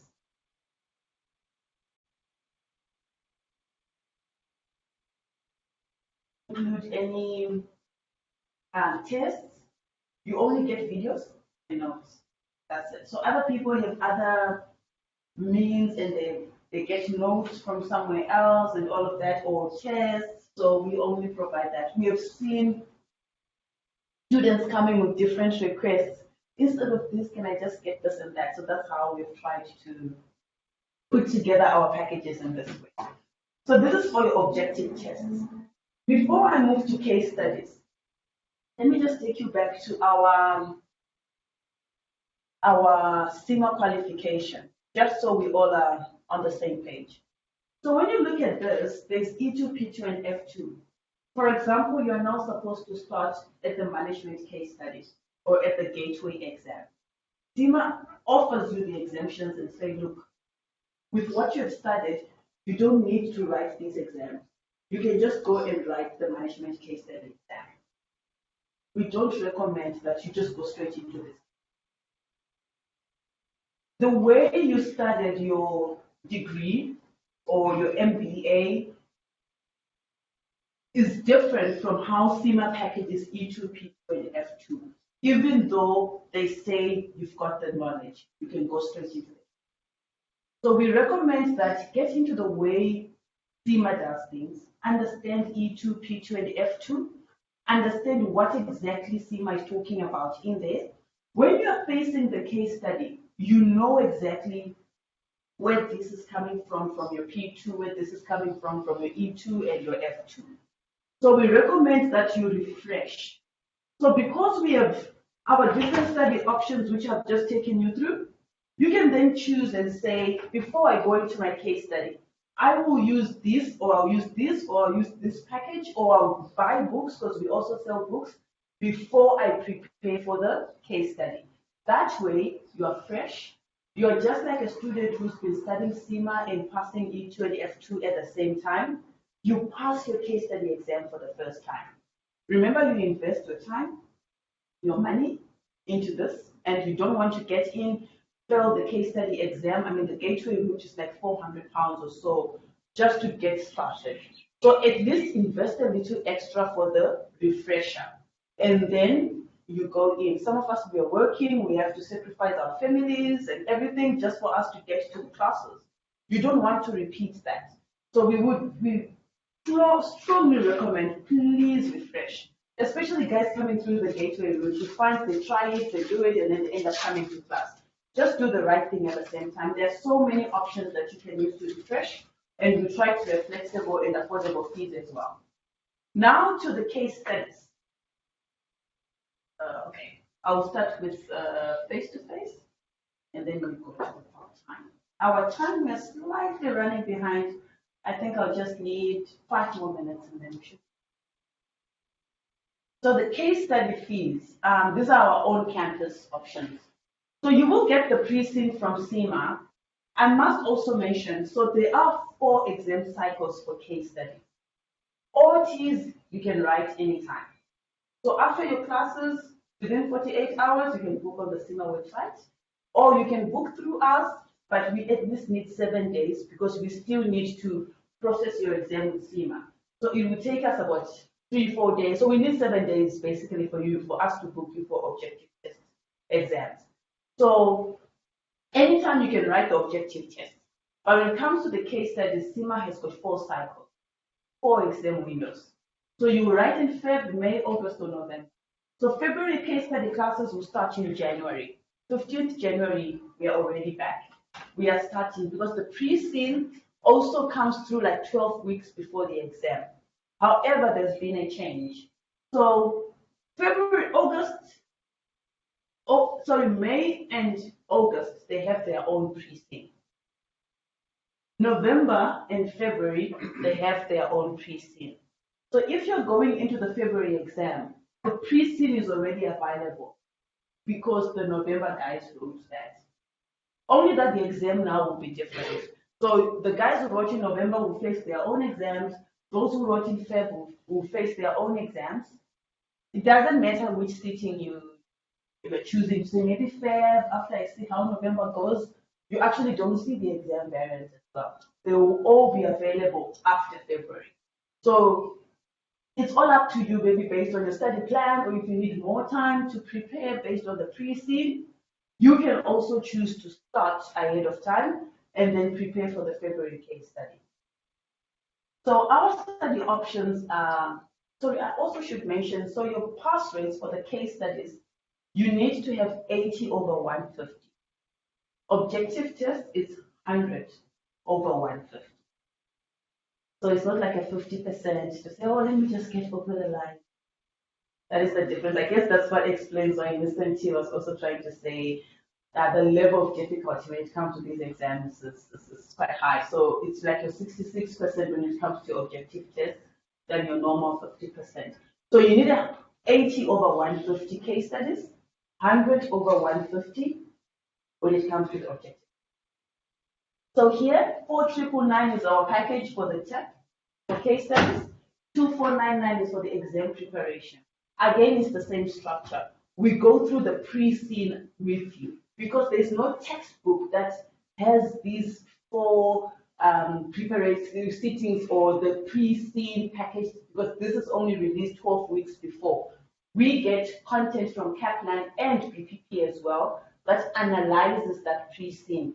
So you will be with your lecturer, industry analysis, you analyze that company. From page 1 to the last page of that pre-scene, we take you through. So there are 2 days we'll dedicate for that. Before this, we actually do what we call our masterclass video, where we take you through that pre-scene. We make sure by the time you come to class on the first day, you would have at least started reading and understanding. Because on the first day, if you start reading the pre-scene on that day, you're not going to cut it. So we actually try to make sure that we start preparing you a week or 2 before. The good thing is that we get the pre-scene ahead of time. So we have time as a tuition provider to prepare. And then once the pre-scene information is out, we start releasing the content to you. So that is the good thing about the case study classes. Then we've got the exam preparation classes again, we start doing mock exams. Okay, this is the scenario. The CEO will walk in one day and say, like, for example, we're going to launch this product. You're given more information that was not provided to you. So we just try again, that's the same thing you face in the final exam. So we try to bring questions from all areas approved by Kaplan PPP. We bring in all those mock exams. So the marking grid again. So the case studies, as you saw from the competency framework, technical skills, business skills, people skills, leadership skills, as Mr. T explained. When you're answering the case study question, the examiner is now going to look for those technical skills. Okay, how have you answered this? This question was around the E2, F2. How did you deal with it? So we then try to we actually mark your internal mocks in that way. So you understand exactly where you are. Each level has got the required technical skills. As you go up, you then see that, okay, what technical skills is needed at operational level. As you go higher, leadership skills, and then it's 25% on the competency framework when it comes to your strategic level. So that's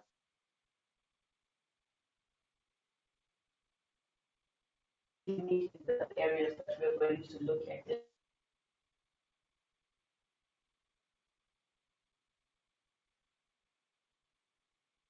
Case study exams are 3 hours. 3-hour online exams. OTs, 90 minutes, multiple choice. So we also give you a final mock, 3 hour long, as if you're ready to go and write exam. Okay, I got 90 out of 150. I'm good. I got 50. I still need to practice more. So that's more or less what you get, and then we've got our exam preparation package. We also do have our online options for case studies. Again, they're just like the 3 options that we have for OTs. So I think I'm going to. So there we go. So we will then have our live stream interactive, where it's just like the TEP package. The recorded videos, again, you don't have access to a lecturer, but you get all the pre-recorded classes. You still write the mocks, do them online, submit for marking. Videos and notes is just the same again. You get videos and you get the notes for the case study sessions. That's more or less what we have. When it comes to the case studies, our fees exclude any fees to CIMA, your exam fees, subscription fees, registration and everything. So during the online enrollment process, you can always add those. So let's say you are ready to register or you're ready to get your quotation after this, just go to the get free quote email logo top right, and then you can then start to either get a free quote. If your company sponsored, you can go through, you just select your company sponsoring you, because some companies actually they need their details or everything relating to the invoices that you're paying. You select that it's CIMA either face to face or online, so you choose. And then when you go on to the next option, you choose your campus. There we are Center CBD. We only have our semester 1 fees up at the moment. And then you choose your package. So whether you want your TAP or your EPOC weekends, there we go. You also need to look at the timetable, but the modules, they don't clash at any level. So you are able to choose either you want to do weekends or EPOC. And then those, we have our case studies sessions. Like I said, we have 4. So all the 4 are there, or you can choose a combo. If you, depending on the modules you select, and then you go, if you're self-sponsored, there are those discounts we spoke about, and then you can add your fees here. You can choose where you want to collect your books from. So if you're from CBD, you want to collect from Pretoria, it's also from.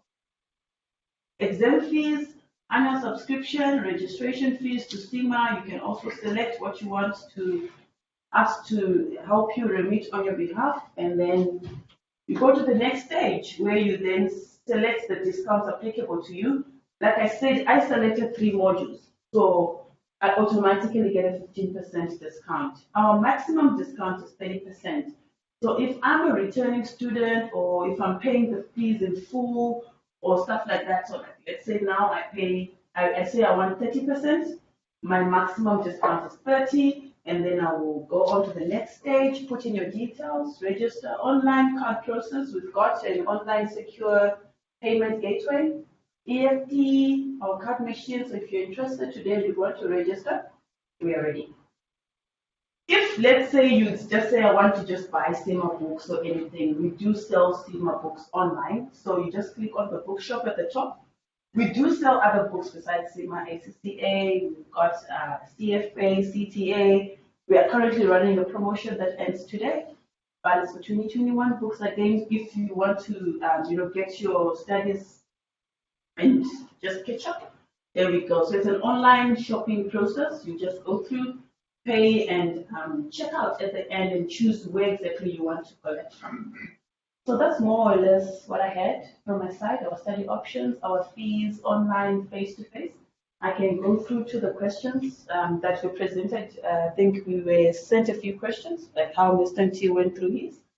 And if there are any further questions, I'll definitely take as we are running out of time. Okay. So I received a question that was saying, do I need to register with both CIMA and CQ? So from the beginning, we clarified that. Yes, you need to do so. February 2022 case study classes, the start date. So Sorry. Sorry to disturb you. I just want to ask the first one, right? Yes. If you included in the quotation to register for CIMA, do you still need to register separately? So yes, you need to create your profile because you would have all your details and then leave out the payment part.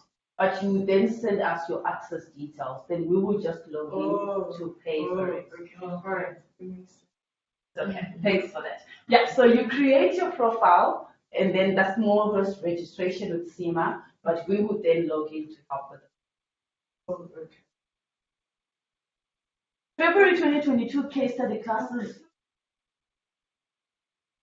And all your registrations are online. Yes, ma'am. So with CharterQuest, it's online. CIMA as well, they are online. Yes. But the good thing about us, you can walk through our campus, we can walk you through the registration process. All right, thanks. It's also for people who are changing careers or totally. So they're starting with basically no financial, no accounting basis. Yes.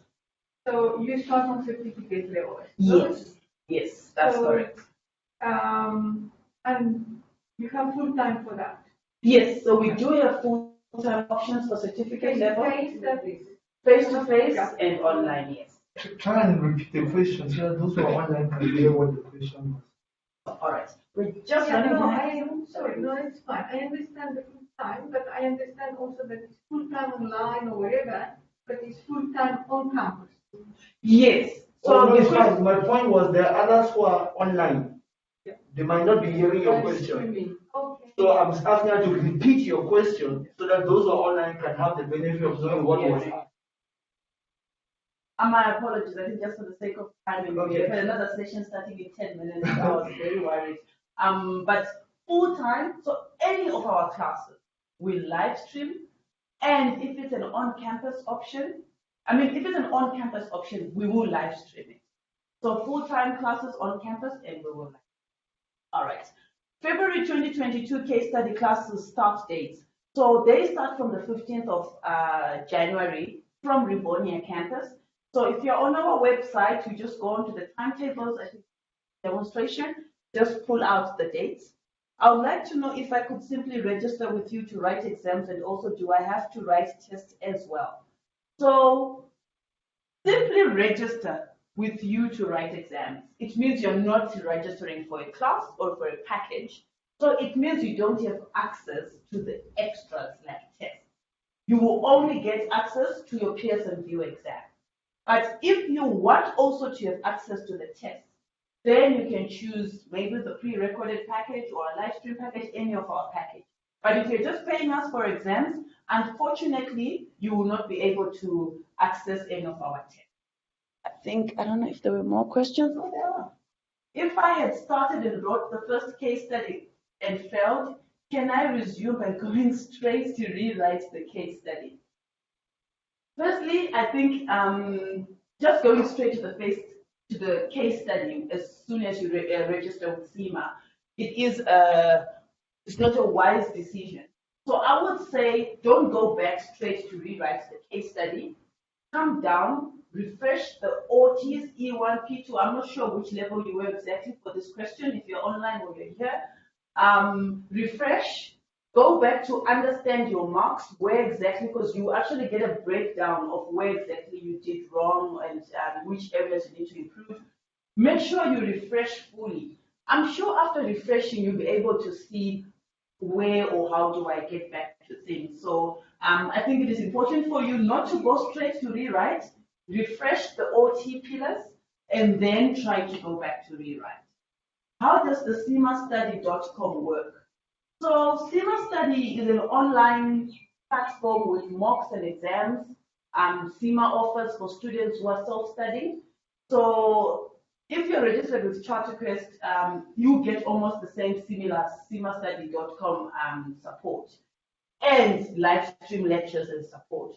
Whereas if you register and then you choose cimastudy.com, you are then using their online platform for mock exams and other things. But this is already in our package, so you won't even need to add any extra CIMA study support or CIMA.com on top of that. Obviously, if you want more information about how to navigate, where to find this, CIMA will always be there to support. However, our package already has more or less many questions, BPP, study materials, and Kaplan to help you prepare for exams. Gateway study plan. I think I also tried to explain, but I will emphasize, if you're starting from the gateway, refreshing E2, P2, and F2 is very important, because by the time you start your gateway exam, you want to make sure that you understand the content and you're really refreshed and prepared for the final exam. I think these were the 6 questions that I have. I know there might be some questions in the room. We can just see there are more questions over and above. Yes, definitely. So we can maybe start with here. We'll take one. We'll do one present, one online until we clear all the questions. Yes. Okay. Yeah. All right. Maybe I might be getting ahead of myself, but in the event, let's say you're on operational level and then you don't pass, you then need to rewrite. I understand you guys have got 3 semesters across the year. Yes. When we were like back in varsity, they would stipulate certain times when you will rewrite, not necessarily per se in another new semester altogether. So when you want to rewrite, do they fall into the 3 semester, or they'll also have their own separate timetables? Let's say they. Okay, let me take it. It depends. Let's say you wrote and you got 49%. Okay, you needed 60% to pass. Let's say you got 59%. You say, hey, I'm just left with 1 mark. You might not need to come back to class. Okay, by the time you get your results, it tells you where you're strong, where you're weak. You can almost look at the results and say, I saw this. I didn't practice there this part. You might just go back to your books, okay, practice more questions, and then you can write the next day. Remember, it's OT. If that is the case, then you can practice for 3 days. By the 4th day, you book another exam you write. You don't need to come back to class and you receipt as it's called at the university. If it is case study, a similar sort of thing happened, because case studies have windows. Meaning, if you failed in February, if you write in February, you get the results maybe after 4 weeks after. How long does it take? 6 weeks. 6 weeks after. Okay, so you write in February, you get the results somewhere around mid-March. Let's say it didn't go well. You still be able to see the breakdown. Okay, I was good on technical skills, I was bad here, and then you can simply book for the next exam, which is May. Another 6 weeks from there. You can simply say, okay, I want to rewrite. Okay. Now the beauty of it is, if the case, remember she explained that the case study which is used for November is also used for February. The one which is used for May is also used for August. So let's say you failed in February. You already attended our classes. We taught you, but you failed with 1 mark. You don't need to come back to class. It's the same case study, because if you come to class, we'll be teaching the same. Are you with me? If because we have our first time you're a student, you can elect to join back the class. It's fine, because this exam is rating in May. You can join back the class. It's fine. We take you back. If you attended all your classes, yes, our past time guarantee works. If you attended all your classes and it didn't go well, we get you back to class and support you until you pass. Let's say it didn't go well, you come back, we check you were absenting from classes. We're not going to take you back. Get that? Because we're serious. We're serious. We also want you to be serious. So in that case, you can either join back the class, okay, with everybody who's writing in 6 weeks time, or you can say, no, I think it's the same case. I think I know where I made my error. I can practice on my own. That's the first scenario. Now, in a scenario where you feel really badly, where you can see, hey, I don't think I'll need class. You have to look at our semester, because remember we said we have a semester. Let's say you wrote OT, you failed. You say, I think I need to refresh, go back the whole class from the beginning to the end. Then in that way, you have to wait for our next semester to start. Then you join that semester and then write again at the end of that semester.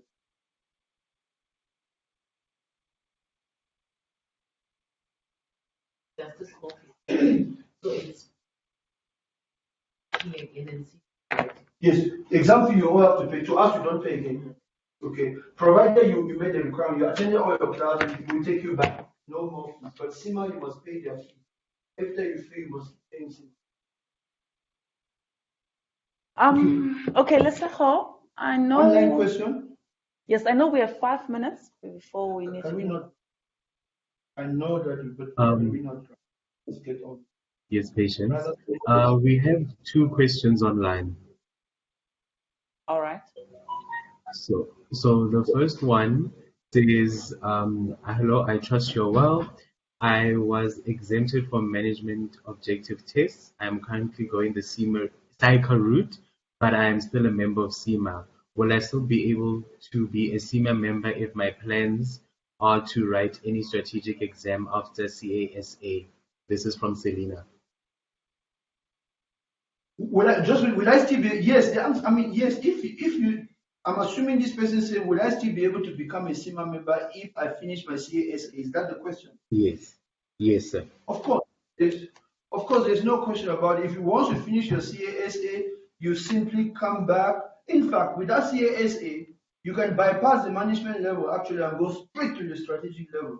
That will just allow you to write one exam with CIMA, provided you can submit your work experience. Then you can also become CASA as well as CIMA. So there's no barrier to that.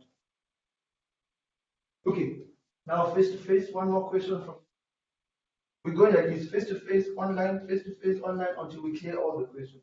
One more thing to say. We moved from another institute, because instead of lecturers, so teacher or lecturer or whatever was reading the book. The lecturer was reading the book. Please tell me that you know, you explain the concept and you go through the concept. Good one. Can I benefit from by asking you which book is that? Okay, I would say it like 101%. I'm a CGM myself. All the lecturers here, they go through me before they hire. Our teaching methodology is outcome based. Thou shalt not read the slides. This is much adult learning. Adult learning, people can read slides. They want you to unpack the slides. So the slides is for the students, it's not for the lecturer. When I look at the slides, it just tells me, okay, I'm now on this issue. Then I break it down. So in chapter quest, we used to have such lecturers like 9 years ago, them out. Once evaluation comes and student says, no, lecturer is reading slides, I monitor the class out. So you will not, no. You will go through concept. No, it cannot happen that a lecturer will read the slides. Not at all, not in chapter. The lecturers are qualified, they pass the exams, they know what's going in the slides. The average lecturer has studied like 10 times. Why would you be reading the slide? It might have been a new school or a new lecturer, I don't know. But no, we don't read slides at all. If you're online, the question is whether we read slides for the students. No, we don't. Our job is not, we don't do lecturing. We do between teaching and lecturing. In universities, they do lecture. Here we do teaching. Interactive. It's interactive. Yes, it's very interactive. We break it down, we relate it to past questions, so that you can be rest assured. Okay, online, one more quick. Let's say for the last question online. Yes, this one is for patients. It says, it's from Tulani. It says, with COVID-19 pandemic and the way for threats, is face-to-face classes available for 2022? That's for Tulani. That's from Tulani. With COVID-19, are there classes available what? In 2022. Face-to-face classes available for 2022 with the current numbers that are rising for wave 4. Okay, well, we plan going, I mean, Tulani, if you're online, there are people who are here face to face, they're all highly masked. Everybody looks like people are used to now knowing that. So there's no question. Yes, there will be classes. I mean, unless the president comes with lockdown, like level 5 that we used to have. I mean, we've been having COVID now since the last year. We've been having face-to-face classes. So we've learned how to run our face-to-face classes. We have maximum size per class. If you after a certain number, the rest must be online. So if you want to come face-to-face, please book early. Be one of the first to book, because we have, depending on the size of the class, there are some classes we allow up to 8 in one class. There are some classes we allow 10, even though the capacity is 20. So if you're the first to book, then once you get 8 for that class, the class is full, the rest must join that class only. Unless there is lockdown like level 5, we would be doing face-to-face. Our model is largely face-to-face. We have 5 campuses, they all are designed to run face-to-face. So yes, there's no question. Face-to-face will run, subject to whether the president locks us down or not. But that's the intention. Okay, back to face-to-face. Any question from the floor? You just tired. We've got work to, so you're tired. Huh? Closing date? So, The question is, when is the closing date to register with Charter Quest? Nothing for those. so for online classes, if it's like you're pre-recorded and stuff, obviously you can register anytime and catch up. For those who are attending classes, like the size of the class, if your class is full, you can't register. So the sooner you register, the better. However, we would recommend that at least you register by 15th, 20th January, so that we have enough time ahead of the next week. But if by then the class is full already, then we will not be able to take the registrations. What's the maximum that the Pretoria campus? About 8 as well. 8. 8 to 10 maximum, yeah. Okay. Those are classes we used to have with 15 or 17 in one class before COVID. Okay. We'll scale down to say we only take 8. So we still have 15, but 8 are physically present. The rest can only do so by.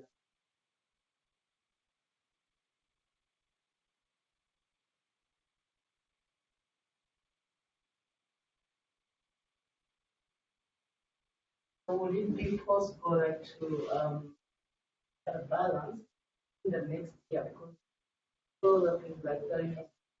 Yes. So will I be able to maybe like afford the full tuition fees Next by year. next year?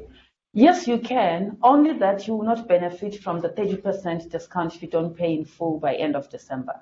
But our standard payment terms is you can pay 20% now and have the balance structured over 6 months. Also, that one would be based on 625 or not the full, not the discounted amount. Well, you may get some discounts applicable. Let's say if you get a combo discount, for example, if you get 3 modules, you may get to some extent that price, but obviously maybe not full 375, which is the main. If I want to register for 3 one time.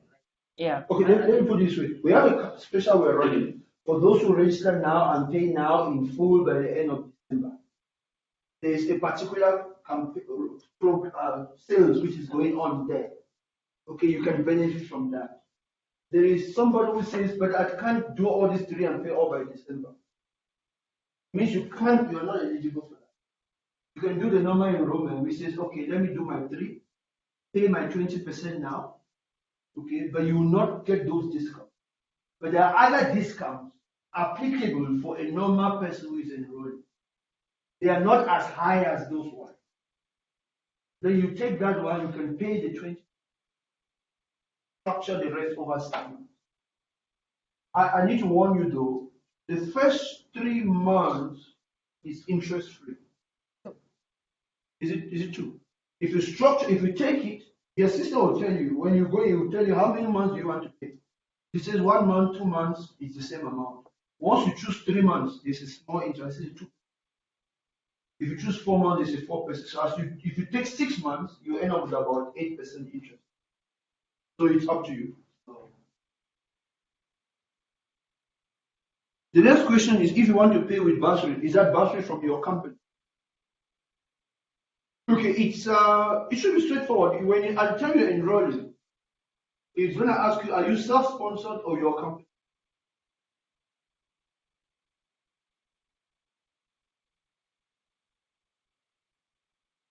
Didn't you say you are going to bursary from your company?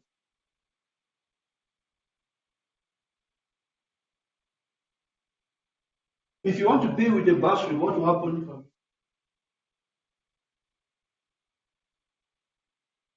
Doesn't just pay. Is the bursary coming from your company? Yes. It means you're a company sponsored student. Yes. So I'm saying when you're enrolling, going to ask you, are you company sponsored or you are self-sponsored? Because you are company sponsored and you'll be paid by your bursary, everybody who is company sponsored is likely going to be. You select company sponsored, okay? It's going to go through the process. You cannot, maybe your question is a discount. You cannot claim discount if you are company sponsored. I think that is where you're trying to have it both ways. Our fees are this. Anybody who is company sponsored does not benefit from anything. Maybe the way that you can benefit from that is to rather say I'm self-sponsored, get the discounts, take your invoice to the company, but that invoice will not be directed to your company, it will be directed to you. The company can decide we cannot pay an invoice which is not in our name.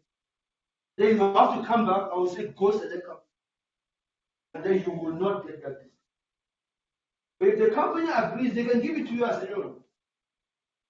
Some companies do that. They give you a bursary directly as a loan, and then you pay to us. We treat you as a sales sponsor. You benefited from. I'm not teaching you how to beat our system. But I could see that's where your answer was going. No, you can't have it both ways. But I've shown you how to get that discount if you want to benefit from it. Did I answer you? Okay, any other question? Online, there's no follow-up questions. We're going to wrap up now. We've kept everybody for too long. I assume we have closed questions online. No follow-up questions. No, sir. They've all been answered. Thanks. Also on the floor. Guys, on that note, I think we've come to the end. Yes, here are the next steps. I mean, we've shown you what you need. Here are our contact details. This is I'm the CEO. This is CIMA. We have a WhatsApp number. This is our landline. Please send us email. I'm sure some of you have individual questions you want to ask in the open.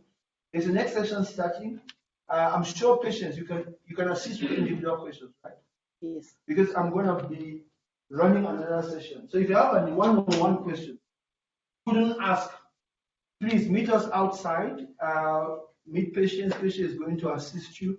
If you feel it's a question that you want me to ask, you want me to answer, I'll request you go take lunch, come back after 1 hour because I've got another session for 1 hour. Then I can see you and assist you. Then. But I'm sure my CEO will be more than happy to answer. Thank you so much for coming. It's the COVID season, but you took the pain to come here. There are many places you could have been. We're grateful. Once we got to a certain number, we said the rest must be online so that we don't get the place too crowded. This one of our smallest campuses, our big campus is in Rivonia. It's like 10 times bigger than this. So don't think if I'm coming in, I'm going to be squeezed into this class. No. Our campus is 10 times bigger than this place. This is more of a satellite office to appeal to people around Sydney. But thank you so much. Have a good weekend and all the best. Look after yourself. Omicron is out. Go in peace. Don't come back in pieces. So take care of yourself. Thank you so much. Okay, sure. Where is your Rivonia campus? You know Happy Host. As you drive in just towards anyone. Yep. As you're driving towards anyone, there's Happy Host. This red. Oh, yes. In fact, that building just before Happy Host.